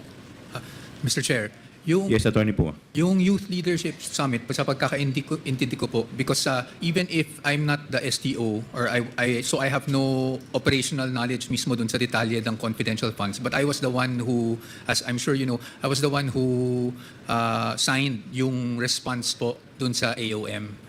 So, yung pagkakaintindi ko po doon sa certification sa ginawa nila, yung Youth Leadership Summit is not something that DepEd conducted, but actually yung mismong nag-certify po from the AFP. They conducted advocacy or awareness programs against insurgency in those certain areas. Yun lang po yung pagkakaintindi ko based on the documents. Kasi po yung response ko po ng DepEd doon sa AOM, we prepared it based on the documents that were available. Depending kung ano po yung finding ng AOM. Mr. Chair, kahit na confidential fund po yan, that is still taxpayers' money. Kasi ginagawa po natin ang budget every year, and then lahat po yan, yung budget po natin, ang nagpopondo po na yan, taxpayers' money. Mr. Chair, you can just imagine, Youth Leadership Summit lang ito, and the government spent 112 million pesos. Kahit kayo naman po siguro, mga auditor kayo, kung sino mang mga tao na nandito ngayon, napakalaking halaga naman po ang 112 million pesos para sa Youth Leadership Summit. Pagpalagay mo na lang, ang Youth Leadership Summit, 3 araw, 4 na araw, based dito sa certification, 200 participants.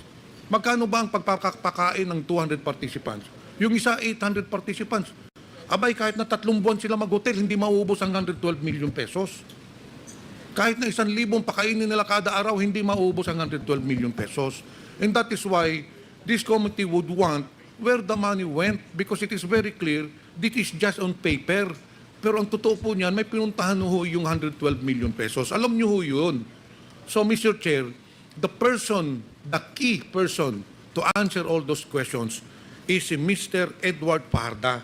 Siya ang nag-cash advance, siya rin ang nag-liquidate. So let us ask him, paano nangyari yung, to explain to us, 112 million pesos. As far as I'm concerned, there are only 3 certifications here. Ang nakalagay dito, isa 863 students, ang isa 200, ang isa 900 students. Pagpapakain lang ng almost 3,000 students, uubusin ba natin ng 112.5 million pesos? So that is why, Mr. Chair, I will reserve my question, but as a layman, as I've said, we are not COA, we are not auditor, but very clear po, malaki ho ang mga katanungan na dapat sagutin ng DepEd party dito sa 112.5 million pesos. Thank you, Mr. Chair. Thank you, Congressman Johnny Pimentel. Yes, you have a manifestation. Congressman Swansing. Yes, Mr. Chair, thank you very much. Mr. Chair, my apologies. I would need to move to the plenary for the budget deliberations. But before that, Mr. Chair, I would just like to quickly go back lang po, to a query that the committee has with regard to the some data that we need from COA with regard to the Office of the Vice President. Mr. Chair, in September 10, 2024, when we had our second deliberation on the proposed budget of the OVP in the Committee on Appropriations, Mr. Tumawis here and as the team lead of the audit team was there, and we requested for specific data on the details on the rental expenses for the head office, the satellite offices, and the extension offices. As per checking with the committee secretariat, Mr. Chair, COA has yet to furnish this committee with the said information and data. So, Mr. Chair, if we may ask Mr. Tumawis and the team from COA for this information, Mr. Chair. Mr. Tumawis, would you like to respond? Mr. Chair, with regards to the question, we can furnish the copy. When? Do you have it now? We have the details. You have it now? Yes, Okay. Mr. Chair. Comsec, could you please get a copy of the documents as requested by Congresswoman Swansing? Mr. Chair, may I ask Mr. Tumawis if this has also information on the size of each of the different satellite offices in terms of square meters, Mr. Chair? Mr. Chair, yes, as to the satellite offices, as to the square meters of each rental of office spaces, there are square meters And based finally, on the contract. and the third information, Mr. Chair, do we have information as to when the Office of the Vice President started paying the lease for each of these properties? Mr. Chair, as to the commencement of the lease, there is also the period when the lease commences. Are you satisfied? Finally, Mr. Chair, just to clarify, so just to make sure, this includes data on the head office, the 10 satellite offices, and the 2 extension offices, Mr. Chair. Actually, the data is from the previous admin 2022 and also the central office and the satellite offices. Mr. Chair, you mentioned 2022, or do you have information on 2023 as well? Year 2023. Our information, Mr. Chair, is from 2022 up to the 2024. Which month in 2024, Mr. Chair? Up to July 2024, Mr. Chair. Thank you very much, Mr. Chair. I'll request the COMSEC to furnish this representation with those data. Thank you very much, Please Mr. take Chair. note of the manifestation of If I may Congresswoman Swansing. clarify, this pertains only to the details on the office spaces. And the other particulars such as those lease of vehicles, property, plant, but then we can only provide the details on the office spaces. Yes, Mr. Chair, because from, as you mentioned before, Mr. Chair, Mr. Tumawis mentioned, so in, for example, year 2022, the total rent expense was at 52 million. 2023, it's at 53.5 million, but that includes like different types of rentals, Mr. Chair. So will the data shared with us by segment that as to the different types of leases? As to these documents, we have the amounts pertaining for the lease of different office space, vehicles, and other rentals of the OBP pertaining to the 53 million. And also, we have also the breakdown as to the amounts of the lease of office spaces per satellite office and central office. Thank you very much, Mr. Chair. I will peruse the documents shared by COA. Thank you very much, Mr. Chair, for the opportunity and for making time, Mr. Chair. Thank you, very much. Congresswoman Swansing. The next interpellator is Congressman Inodi. Thank you, Mr. Chairman. Mr. Chair, if I may just quickly go back to Usec Gloria, since she's here with us this afternoon, Mr. Chairman. Yes, continue with your Firstly, interpretation. Mr. Chair, I would just like to say, ma'am, that based on your affidavit and based on the testimonies that you have given, seems like, based on my judgment po, no, you're someone that really stands by your principles. Someone that has a strong moral compass, given sa mga pangyayari nga na ito, sa inyong mga binanggit sa inyong affidavit, you mentioned that in paragraph 6, that you were just asserting, you firmly asserted that the procurement must be implemented and conducted in strict adherence with the rules. And with that, Mr. Chair, kasi nakalagay din po dito sa inyong salaysay, sometime in October 2023, the likelihood of a bidding failure for the DepEd computerization program became apparent. What do you mean by that, ma'am? Paano po naging apparent na mag-failure po yung bidding? Usec Mercado, you're recognized. That's kasi a 2022 money. I actually don't get involved in the bidding process because ako yung nagre-review sa taas. But I get feedback from the chair and the other members on what is currently the status of the bidding process, and the report is that it looks like it's going to fail. Only one or two. I don't Due to recall what anymore. reasons, ma'am? Ha? Sa inyo pong nakuhang impormasyon? No, base- I'm not privy to the reasons because that's a bidding committee function. But it's usually not complying to the standards of the procurement law. So yung qualifications, etc., Yes, etc. yes. So dito rin po kasi sa inyo pong meeting nung lunch po na yon, when you were approached, as you mentioned, by Attorney Munsayak, sabi niyo po kasi dito na mag-uusap-usap na lang para hindi masayang yung 2022 budget. Ano po ba yung interpretation nyo dito? That's an old money kasi. It's a 2022 money, but it was only bidded in 2023. So, ang very strict yung guidance dyan. It has to be completed yung process and paid by December 2023. So ako yung context ko doon is it's their way of making sure that we would be able to bid out the computers because it was needed in the field. But ang sa inyo po, parang ang dating na to be more lenient on their qualifications. Ano po ba ang pagkakaintindi nyo dito pag-usap-usapan?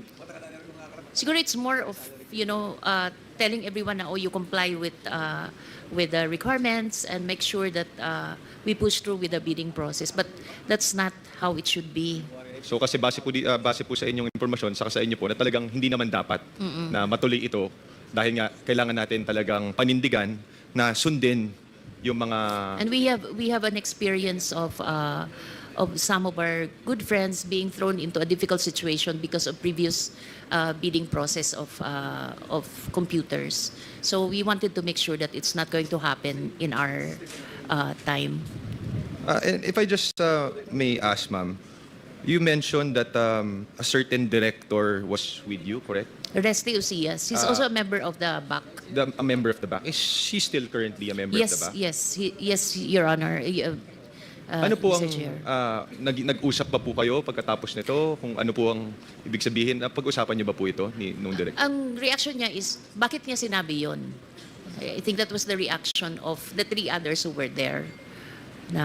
So all of you guys agree that the statement made was something out of the ordinary na hindi naman po dapat? Okay po. And gusto ko lang pong tanungin din, Mr. Chairman, sabi niyo rin po kasi dito sa paragraph 9 naman, prior to your meeting with Ms. Lopez, six other undersecretaries and assistant secretaries of DepEd were summoned on different occasions by Ms. Zuleika and Attorney Poa and Attorney Fajarda, all for the same purpose of informing them that they should tender their resignation effective on the same day. Sino-sino po ang mga opisyal na ito?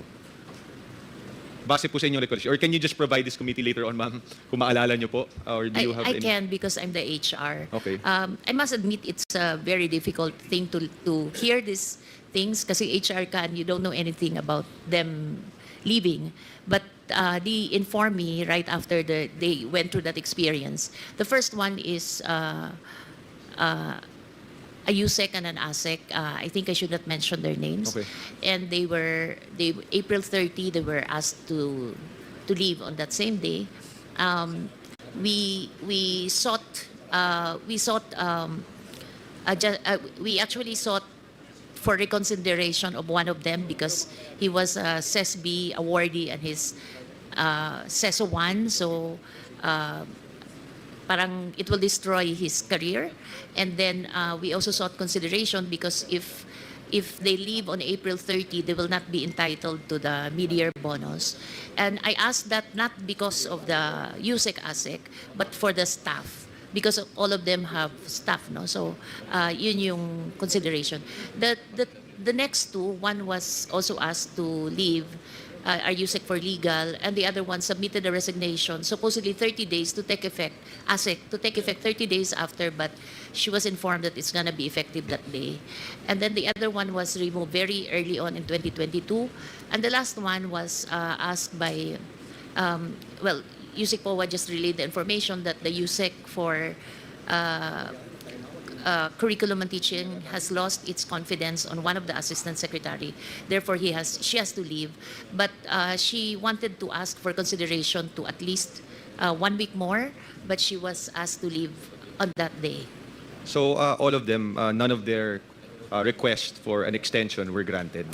Except for one who was allowed to be sent to the pool of the Career Executive Service Board. Were they, as far as you know, were they given enough reasons or justification as to why they were asked to resign? I think it's more of the leadership is not happy with their performance, something like that. Okay po, Mr. Chair, maraming salamat po, Madam Gloria. Just wanted to clarify that. Mr. Chair, if you won't mind that I jump into another topic since the Department of Education is here. Because just a few weeks ago, I was reading certain news articles, and to be honest, I was heartbroken and saddened with what I've read because according to certain news articles, the COA flagged that the school-based feeding program of the Department of Education had lapses. Can you confirm, any representative from the COA can confirm na meron pong finlag sa Department of Education with regarding the implementation of the school-based feeding program? Ms. Imelda Celso, COA. Your Honor, Mr. Chair, there are findings on the implementation of the school-based feeding program, which were raised by the regional offices. So one of which is the delayed implementation of regular and milk feeding components in 21 SDOs or school division offices. Number 2, non-compliance with the technical specifications and other deviations from the DepEd guidelines. Number 3, non-reprogramming of unutilized funds. Number 4, payment of nutritional food products prior to the delivery. Number 5, lapses in the inspection and acceptance of deliveries, and deficiencies in the procurement contract and documents. And last, non-compliance with the RA 9184. Thank you, Mr. Chair. The reason I bring this up, because ever since I started in Congress, one of the things I've been advocating for is to actually expand the school-based feeding program. And then now, we hear in the news na hindi pa po na-implement ito na maayos. Talagang nalulungkot po ako sa aking mga nabasa. So, gusto ko lang po i-direct ang questions ko sa DepEd. Ano po ba ang definition po natin ng undernourished students? Can any Usec, kung sino pong... Mr. Chair, Go ahead. You are? Assistant Secretary Dexter Galvan. Okay, go ahead. By definition, Mr. Chair, when we call our learners undernourished, that means they are classified under two components. Either they're severely wasted or wasted, and this is based on the standards provided by the World Health Organization. So mababa po ang timbang ng bata para sa kanyang edad. So, dun po sa 5.69 billion pesos that's allocated for the school-based feeding program, ilan ang target beneficiaries po nito? The target beneficiaries for the 5.6 billion was 1.6 million beneficiaries. And they are composed of all kindergarten learners up to grade 6 who are classified as severely wasted and wasted in all schools. So, yun nga po yung nakakalungkot dito, Mr. Chair, na these formative years are some of the most important years for our learners. And yet, ito pong pagkakataon na makakuha po sila ng sapat na nutrisyon sa eskwela, hindi pa po nila nakukuha because of poor implementation. So out of this 5.69 billion, Ms. Imelda, magkano po dito o anong amount in total ang hindi po na-implement na maayos? Dahil base po sa mga news articles, ito po ang nangyari. Nakalagay po dito, the state auditors have identified that at least 21 school divisions in 10 regions where one or all of the following were found. Merong mga panis na pagkain, merong mga amag na yung mga Nutriban, may mga insekto, unhygienic yung packaging, again, delayed yung delivery, hindi na naibibigay ito sa tamang mga estudyante. So napakaraming lapses no pag-implement nitong programang ito. So out of the 5.69 billion pesos, Ms. Imelda, how much of this was poorly implemented or hindi po na-implement na maayos?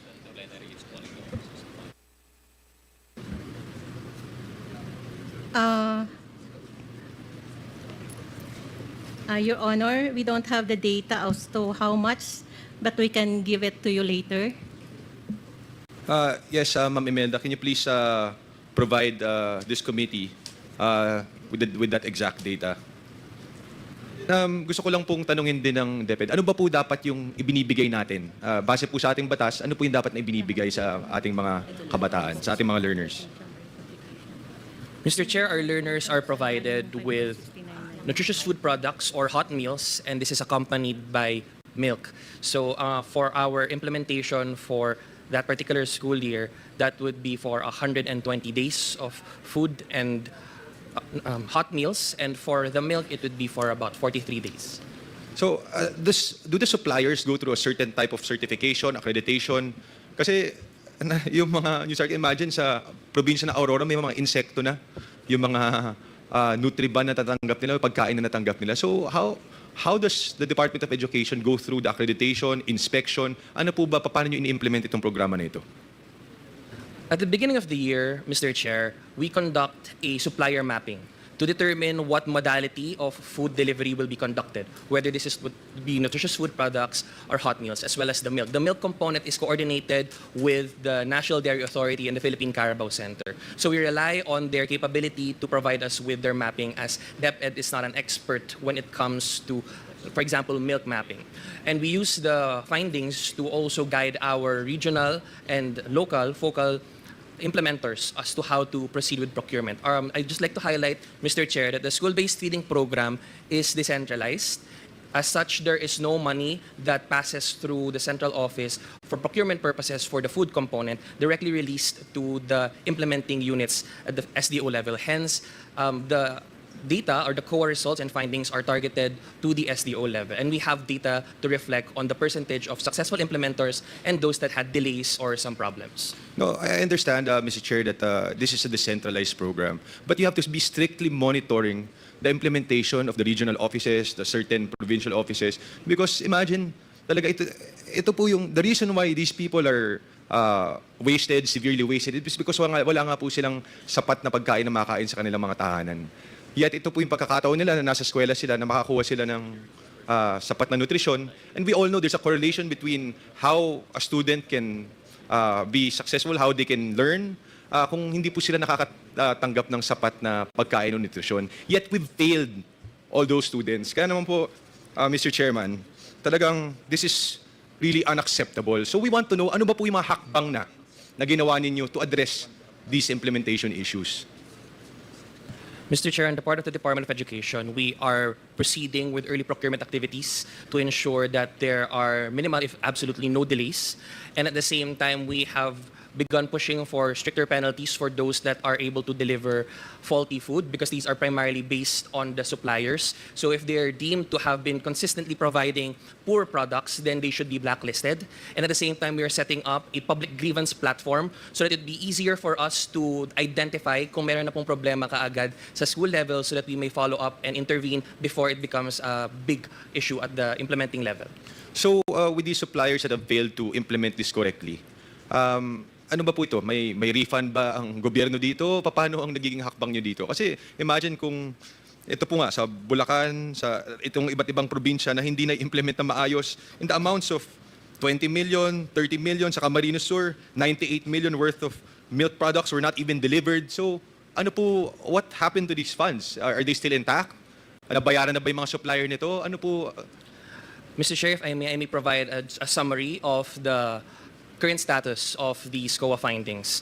So of the 217 divisions that we have in the Department of Education, 192 were able to implement the program with no delays or issues. That's about 88%.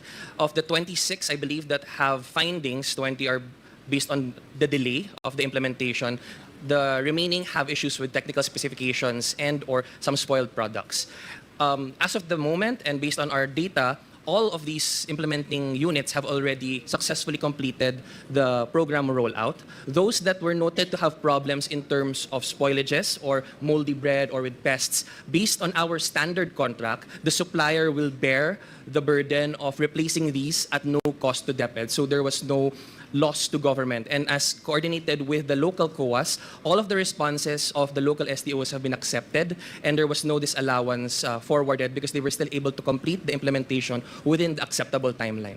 So, Usec Dex, do you have the number of schools and number of students that were affected by these lapses in implementation? Can you provide this committee? We may provide the specifics at a later time, but we do have that data set. However, I may provide actually, Mr. Chair, the amount based on the data that we currently have of the food products that were affected, particularly the spoiled and the ones with moldy bread and pests. Based on our current data set, the amount of food products that were affected totals to about 32 to 35,000 pesos. But it's the milk component that really is quite concerning at about 960,000 pesos. All of these, as mentioned earlier, have been replaced at no cost to DepEd. And we're trying to work well with PCC and NDA to eliminate these delays and concerns. Mr. Chair, if I may just request a full report of the actions taken by the department. Also, the suppliers involved with the implementation of these programs which were flagged by COA. And also, can we get a report from the previous years? Kung ano ba yung mga naging problema sa implementasyon? Ano, so, have we been improving? Have we been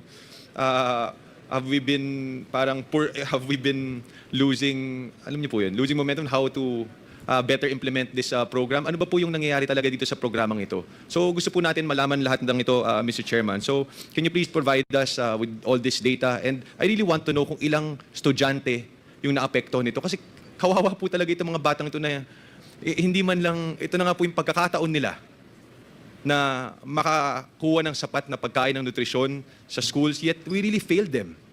So this is unacceptable, Mr. Chairman. So please provide this committee a full report on these incidents, Mr. Chairman. DepEd, please wait to be recognized by the chair. Yes, you are recognized now. Dexter Galvan. Yes, Mr. Chair, the Department of Education will provide the full report. But to provide a bit of context, Mr. Chair, for the school year 2023 to 2024, the Department of Education was able to provide about 252 million meals to our kids nationwide. And based on our current records, the ones that were affected in terms of pests, spoilages, include about 55,000 or so meals, all of which again were replaced. This represents about 0.02%. But our goal is that there would be no spoilages or delays in the future. Okay. Thank you, Mr. Chair. That's Mr. it. Chair, just a rejoinder to Congressman Ino. Yes, Deputy Speaker Jay, please continue. Advocacy ko kasi itong nutrition. In fact, when I was governor, I was one of the, if not the first governor to implement the first 1,000 days. So nutrition is indeed a very close issue to my heart and of course to Congresswoman Anna's heart. Matanong ko lang, kayo po yung head ng nutrition program na pinatutupad ng DepEd? Yes, Mr. Chair. So ilang beses nyo pinakakain yung bata sa loob ng isang linggo? For every day, sir, for the rest of the week. 5 days a week for a time frame of 120 days for school year 2023 to 2024. 120 days, for 120 days, so that's around 4 months? Tama ba yun? 4 to 5 months, Mr. Yeah, 4 to 5 months. Tapos, paano nyo na-determine kung ano ang ipapakain sa kanila? So each SDO is given guidance as to anong modality po yung gagamitin. Would we be going with nutritious food products that are based on the standards of DOST, FNRI, or hot meals, yung mismong kanin at ulam po? So wala kayong ginawang assessment bago nyo determine kung ano yung nutritional lacking ng mga bata bago ipatupad yung programa? Prior to the implementation, the learners that will be included in the program are weighed. So that would be our inclusion approach, Mr. Chair. So tinimbang nyo lang? Yes, sir. And we plotted them based on the WHO standards. But you know that weight is not determinant of undernutrition, malnutrition, or overnutrition, correct? It's not the sole factor, Mr. Chair. But that is what you use. That is in accordance to the existing laws, sir. That is what you use? Yes, sir. So therefore, yung palang, I just want to ask, I think we should really look into this program, you and I, as both advocates of nutrition, proper nutrition for children, because I think not only was there a wastage in the fund utilization as seen by COA, but I think down to the implementation, down to what is being given to the children, mukhang hindi rin yata sapat at nararapat yung naibibigay sa kanila. So maganda matingnan din po natin ito. I just want to thank Congressman Ino for that excellent topic. Maybe we can look into this further. Salamat. Thank you. Yes, the next interpellator is Congressman Isidre. Magandang hapon po sa lahat. Mr. Chair, magandang hapon po. Kanina po nasa opisina ko po ako nung naririnig ko po yung testimonya, nakikinig po ako sa testimony ni Usec Gloria Mercado. Narinig ko po na sinabi niya na nakatanggap siya ng sobrang may laman na pera regularly. At I'm actually disturbed kasi kung sinabi ni Usec Mercado na meron pang isa na nakatanggap at malamang meron pang ibang nakatanggap, I can just imagine if this was done on regular intervals, say monthly, I can just imagine the total amount needed to sustain it over a year. And at 50,000 each, sabihin na lang natin may 20, may 50, tapos merong 12 months, may Christmas pa daw, di ba? Mr. Chair, I can just imagine, and it's quite disturbing, no? For this particular practice, even a to use the language that even a small whim of this happening in one of the departments that we hold in high regard, the Department of Education, it's really quite disturbing. But just to give a better picture of how things are at the DepEd, Usec Law, you were Usec for HR, right, Mr. Chair? Usec Mercado. Yes, Mr. Chair. Usec, can you walk us through the process that DepEd followed in the selection of Usecs and Asecs? Kasi I remember at the time there was a heightened attention at hiring at the best and the brightest for DepEd. Would you share with us if there was an emphasis on appointing the most qualified and capable individuals, Mr. Chair? Thank you, Mr. Chair. Actually, that's why we all started out inspired, and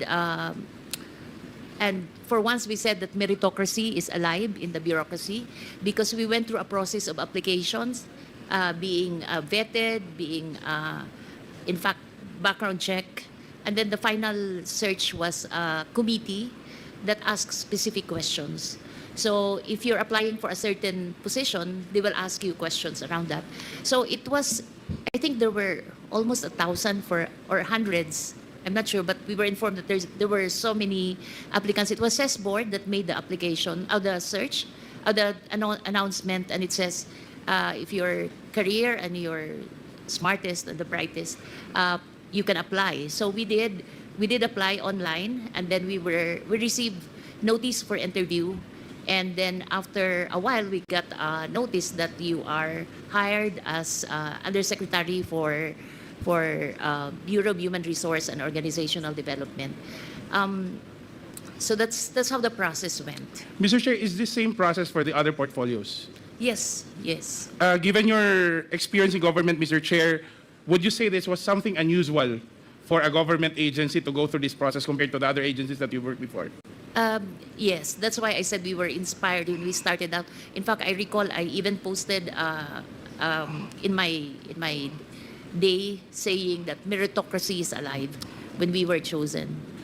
So when this string of resignations happened, Mr. Chair, as HR, have you ever, tried to understand why these resignations were happening? Were these resignations ever addressed or seen as a cause for concern within the department?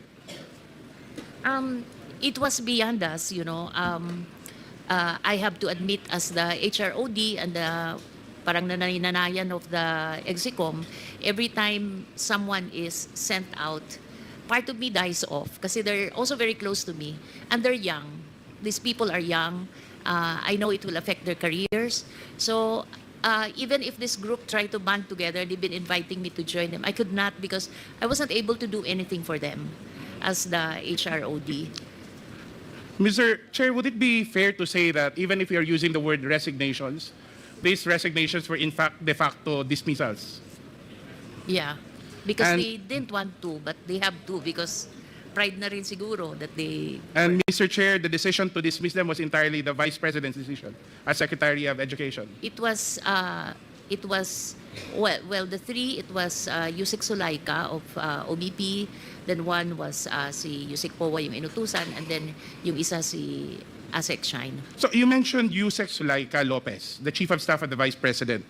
And at the time when she talked to this outgoing, dismissed undersecretaries and assistant secretaries, she was not part of the Department of Education, correct? No. So her role was really as Chief of Staff to the Vice President. Yes. Was this something usual for officials of the Office of the Vice President to intervene or to meddle in affairs of the Department of Education when she was Secretary of Education, Mr. Chair? I guess that's the difficult part of the situation kasi you're OBP and at the same time you're Secretary of Education. But it was unusual on my part to hear after they came back from the OBP that they were asked to resign. In fact, the first one, yung sila Usec Chris, we were doing a national screening committee. Ma'am, Usec, pakilakas po. Medyo hindi we were ko in the screening committee and we had to stop because it's like all of us cried, and fortunately there was one of the members of the screening committee was from CES board, and she advised us that Chris should not be resigned because she's CESO 1. So kung pwede siyang pumunta na lang sa pool. So that's why we advise Chris to get the resignation and instead request for the pool. Mr. Chair, Usec, kanina you mentioned a narrative na some officials were being called at a certain hour and were told that they were being asked to resign or dismissed with the same day, I Yes. believe. So, paano yun? May dala na silang resignation nung tinatawag sila? Or how was the process done? I guess they were asked to submit right there and then. Right there in front of Usec Sulaika? I'm not sure if kay Sulaika or sa amin sa DepEd. But definitely wala silang dalang resignation letter when they were Wala, told because they didn't know that they will have to go. that they will have to be resigned. So wala ding opportunity, Mr. Chair, Usec, that exit calls were done for transparency and accountability? Was there even a chance that the former DepEd Secretary, the Vice President, would meet with these officials para pa-thank you lang naman for the services rendered? No exit calls. No explanation on the part of the Vice President? Well, it was not explained to the Execom. So that was a very unhealthy precedence kasi parang after that we all ran scared that we might be the next one. Paano kung seso, Usec, Mr. Chair?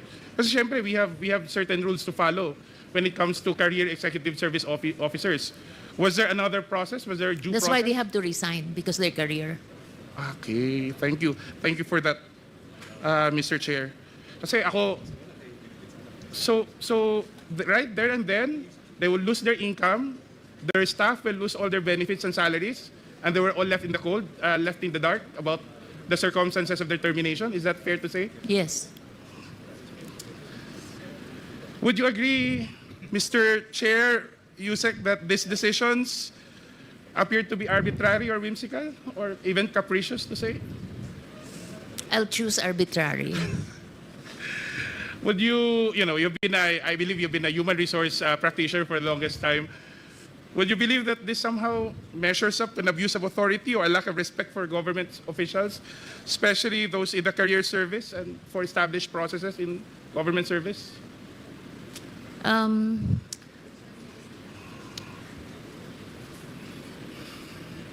Maybe it's probably for her it's a decision she has to make, and as to what are the reasons, it's hard to speculate.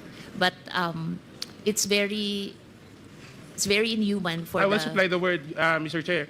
It's quite unprofessional. Would you Yes.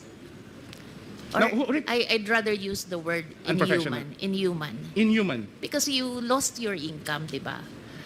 Yung may pamilya ka Hindi eh. lang naman inisip ko may sasaing mamayang gabi, no? Pagka-uwi. Mr. Chair, would you know, Usec Mercado, who replaced the outgoing officials? For the two in administrative services, it was General Menpin and General Baluyan. So that confirms the two generals on the invitation list serving as Usec and Asec, correct? What specific designations they had again? They Madam were Chair, USEC Mr. for Chair? administrative services and ASEC for administrative services. You know, we have so much respect for our men in uniform, Mr. Chair, Usec Mercado, but you think having a general in the Department of Education would be something congruent with the mandate of the agency? Well, it's a decision that the leadership has opted to take, so we cannot question it.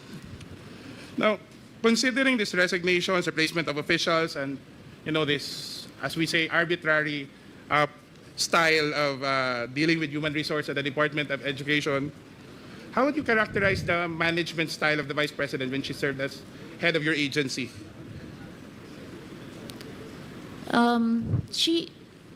She has her targets, and I think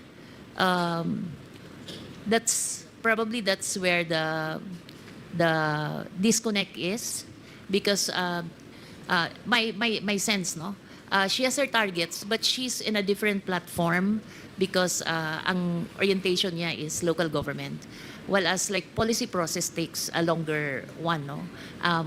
Siya has to do it fast. I think she's been going down in the field, so mas nakikita niya yung problema. So she wanted it really, things to go very fast. But the policy process can take a little while, and since these are also human that you have to consider, so you have to explain to her that that's how things work in the policy loop. Would it be fair to say that she could have been more humane in her dealings with the officials and employees of DepEd? I think humane is, yeah, but probably it's a context of she thinks that since we're the executive committee, we should, level up to what she expected everyone to do. The executive committee, Mr. Chair, is composed of the The Usec and undersecretaries and the assistant secretaries. How often did the executive committee meet with the Secretary of Education in person? I think we had a face-to-face mga few times, but most of our executive committee meetings are online, and usually she joins, but most of the time it's Usec POA who. It's Usec POA would Yes. preside. Mhm. So next level of the Usec ASEC would be the regional directors. How often did the DepEd secretary then had meetings with regional directors? I'm not. It's a there's a, because there's an execom and there's a mancom. I'm not very sure. Maybe once. Maybe Usec Rebsi would know because he is the secretariat of the management committee. Usec Rebsi Escobedo is also here. So, Mr. Chair, Usec law should be once or twice, or how many? Just estimation. Maybe quarterly. Quarterly. So she was DepEd Quarterly secretary with Usec POA. with Usec POA, but with the Secretary of Education herself. I'm not very sure with the. But when we were there, she was attending mancom naman, which was monthly when I was there. But I'm not sure after I left. So when you were serving at DepEd, she was attending or presiding over meetings with the regional director monthly, every month. For a certain time. For a certain time. So, do you believe that that kind of leadership that you had in the Department of Education affected the overall stability and the quality of leadership down the line? Yes. Do you think that the particular, you mentioned kanina, parang LGU yung perspective, no? That leadership style would be focused more on, I don't want to use the word, but that's the only way to describe it, partisan political interest rather than the welfare of the institution, the personnel, and ultimately the student that DepEd ought to serve. Do you think that's a safe, fair assumption, Mr. Chair? When I say LGU, I think it's more of a fast result than because she really goes down to the ground, to the school level. But so that fast result appears to be would require or sometimes result in a disregard for the career professionals in the department. Don't you think, Mr. Chair? yeah, sometimes. Last question, ma'am. At least, Mr. Chair, I would know the Vice President is watching us because she just had a press conference and she said that she's denying giving former DepEd Undersecretary Gloria Mercado 50,000 for 9 months. And the Vice President saying that Mercado was let go because she used DepEd to solicit donations from the private sector amounting to 16 million without her knowledge. And she adds that she will provide the media with paper trail to back up her claim, describing Mercado as a disgruntled former DepEd official. I think, ma'am, given your long history and long service to the Republic, 40 long years, I think it's fair It's for you very to be given sad. the opportunity to reply to the Vice President. I think, I don't want to do this, but since siya na yung nagsabi, i-turn over ko na yung envelope. The envelopes where the money was. Comsec, So it's 9 envelopes. kuha po yung envelope. So it says hope and the amount is there. Kasi ang sakit naman noon, ordinaryo lang akong trabahante tapos inano ka ng Vice President, di ba? It's very painful. Ma'am, ilang taon na po kayo? I hope you don't mind. Hindi, gusto ko lang pong malaman kasi Sabi po ninyo, 40 years na po kayo in government. I'm 65, sir, but So when the time when you were appointed as Usec, noong 2022 ba? 2022? How old were you at I the time? was 64. 64. Yeah. I'm sure sa edad ninyong yan, after pagkatapos nyo pong pag-ingatan yung iyong pangalan for the past 40 years? Sagutin ko yun. Yes, sir. So, okay, anyway, Sir, Mr. Chairman, I'd like to... Mr. Chairman, Mr. Chairman, dito po ako. ay, Mr. Chairman. Mr. Chair, can I continue first? with Congressman, wait, before I recognize Congressman Paduano, ma'am. Yes. I believe With the indulgence of Congressman Asidre, please continue, Congressman. Mr. Chair, can we allow Usec Mercado to continue with the response? Because I was trying to ask her about the 16 million that the Vice President mentioned. Please respond with respect to the 16 million. 1660. 16 million. I would like to respond to that because it's a press con. When I was called for by Usec Sulaika, he said, Usec Mercado, you have to go because one, you have a teacher in your staff, but I explained to them that the teacher was a contract of services when I joined DepEd, and the teacher has a pending application in Cebu because he's from the Visayas. And while he was working with us, he qualified for the RQA. But then when he received his appointment as a teacher, it was already past the opening of the class. It was almost opening, and the teaching load was already apportioned. So I called the RD. I said, can I still keep him? Because he was working on the special hardship allowance, which was a program that BP Sara also wanted to improve because there's a new hardship allowance, and we were just able to reduce the hardship threshold from 0.37 to 0.33. And she wanted the basis for the giving of the hardship allowance, special hardship allowance, revisited. So that's why that guy was the one working on it. So I explained, and I don't feel at all na guilty ako dun sa sinabi niya. The second one is, Sulaika mentioned that I solicited from 2 agencies. So I explained to her that it was a program which our strand developed. There were 2 consultants from UNICEF who developed the app, and then we asked our external partnership office to look for external partners who will be presenting the program, because we developed the concept. It was DepEd Guru. It's her being able to contact the 980,000 teachers. Parang kahit nasan siya, pwede niyang makausap yung mga teachers. The second one was for us to do an electronic mode of the RQA. Parang there's no human intervention anymore.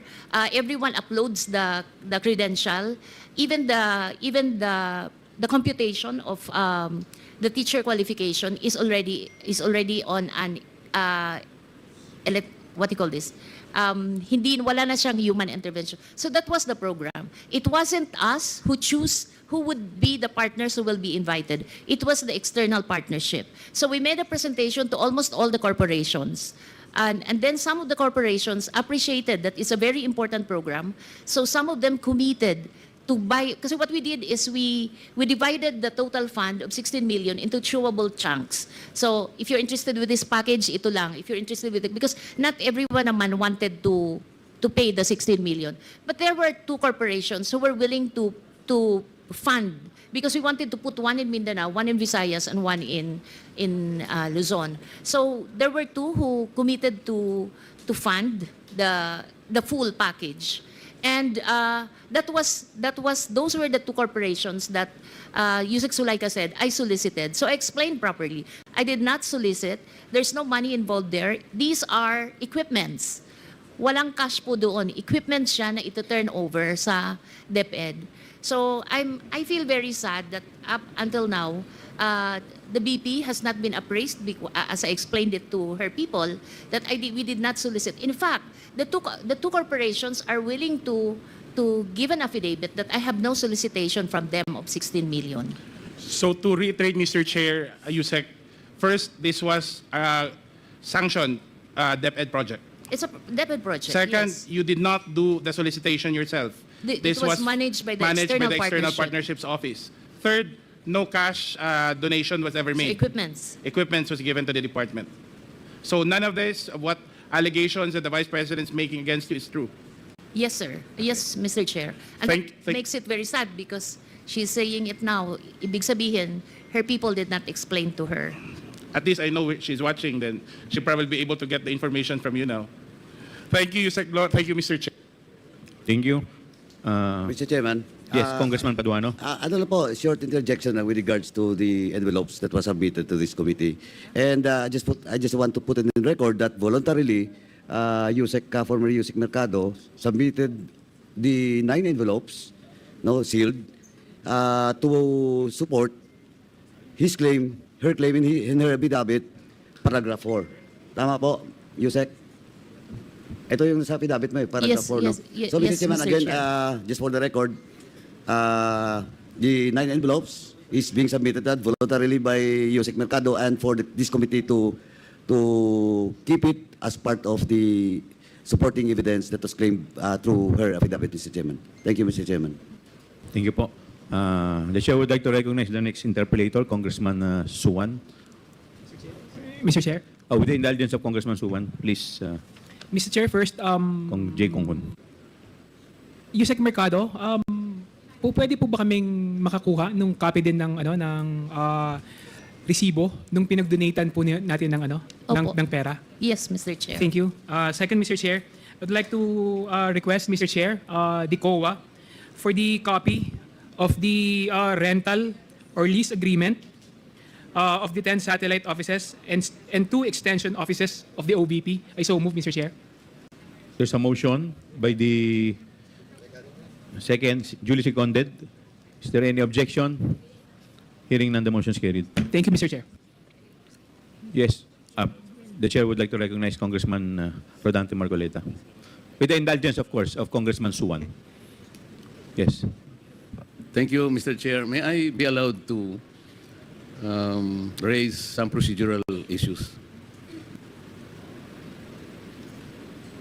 Congressman Marcoleta, you are not a member of this committee, so therefore you are not allowed. I think, Mr. Chair, we have yet to resolve that because, as you said in the last hearing, my removal as a vice chair of this committee was a plenary action. And therefore, there should be a plenary action to remove me as a member of this committee. I would like to believe, Mr. Chair, that when I was installed as a vice chair of this committee, it presupposes membership. I am supposed to be deemed a member because if I were not a member, I cannot be appointed as a vice chair. The officiality of that is, the position is only a privilege, but membership is organic.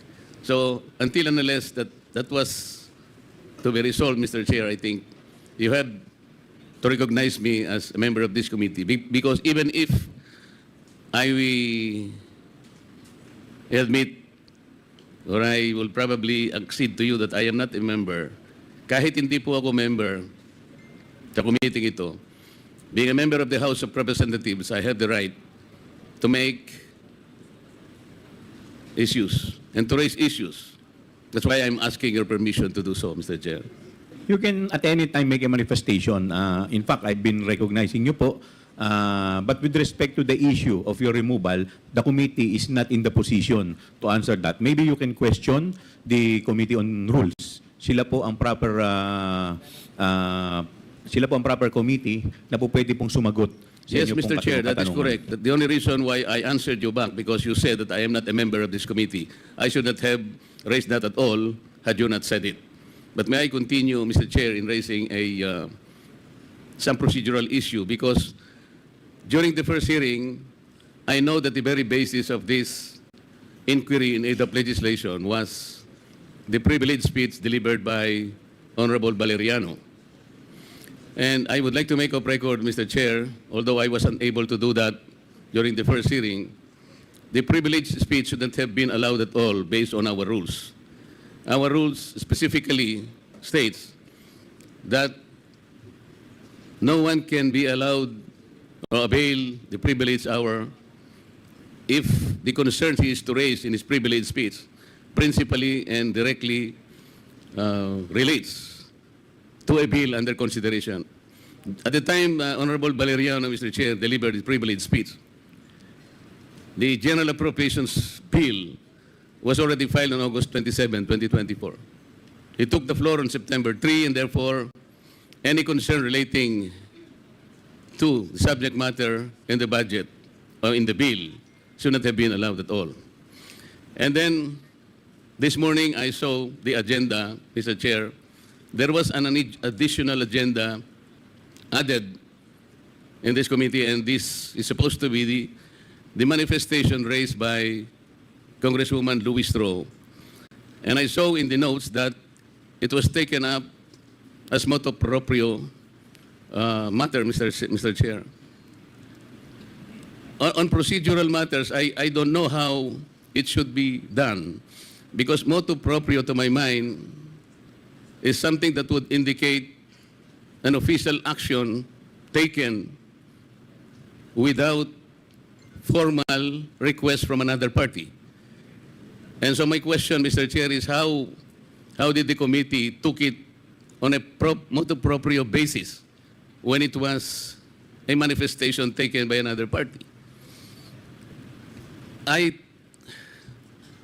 see it a very unusual procedure, Mr. Chair, because this representation, I would like to recall that sometime in March 2024, delivered a privileged speech dealing on the same subject matter, and I think even more. I questioned the several irregularities pointed out by the Commission on Audit, specifically in 2017, 2018, and 2019, covering the audit report of COA in the Department of Education. In that privileged speech, Mr. Chair, I took note of the sum of something like 3.25 billion pesos of information communication technology packages. As noted by the Commission on Audit at the time, Mr. Chair, there were no adequate supporting documents. Unfortunately, that privileged speech was not even referred to the department or to the committee, to any committee, either the Committee on Education or the Committee on Good Government. And so my question, Mr. Chair, is how is it special, or how special can a manifestation issued during the budget committee hearing that this committee, this good committee, already took it as a motu proprio action, subject matter to be covered by this hearing? So parang there is no consistency, Mr. Chair. Parang I would like to volunteer, Mr. Chair, that a copy of my privileged speech delivered on March 15, 2021, entitled "Covadis DepEd." It was not even referred to any committee, Mr. Chair. When I exposed several irregularities in the Department of Education as audited by the Commission on Audit, I would like to volunteer that this be made part of the documents that might be taken up by the committee in regard to any investigation with regard to DepEd. In this particular privilege speech, Mr. Chair, I even question a particular law. It's Republic Act 8047. This is a law enacted in 1995. And in that particular law, it prohibited DepEd, then called DEX, the time, Mr. Chair. DEX at that time was already prohibited from procuring and publishing the books. And it should be relegated, or it should be transferred to the private sector publishers. For more than 25 years, Mr. Chair, the DepEd did not follow the law. It's Republic Act 8047. I've been pointing out to them several times already. But there was no investigation done on that matter. How is it that a manifestation issued during a budget hearing be taken up as motu proprio when a full privilege speech dealing on the same subject matter and even, I think, more appropriately described as more complete. But it wasn't taken up, Mr. Chair. This is all, and I thank you very much for allowing me. Thank you. Thank you. Duly noted. Congressman Lord and Suwan, please proceed to your interpellation. Thank you, Mr. Chair. Good afternoon, everyone. I would like to address my questions to the Department of Education. Is it true that the Department of Budget and Management Government Manpower Information System stated that the DepEd has 46,703 vacant positions out of 1,030,897 authorized positions as of May 2024? Is there such a report from the DBM?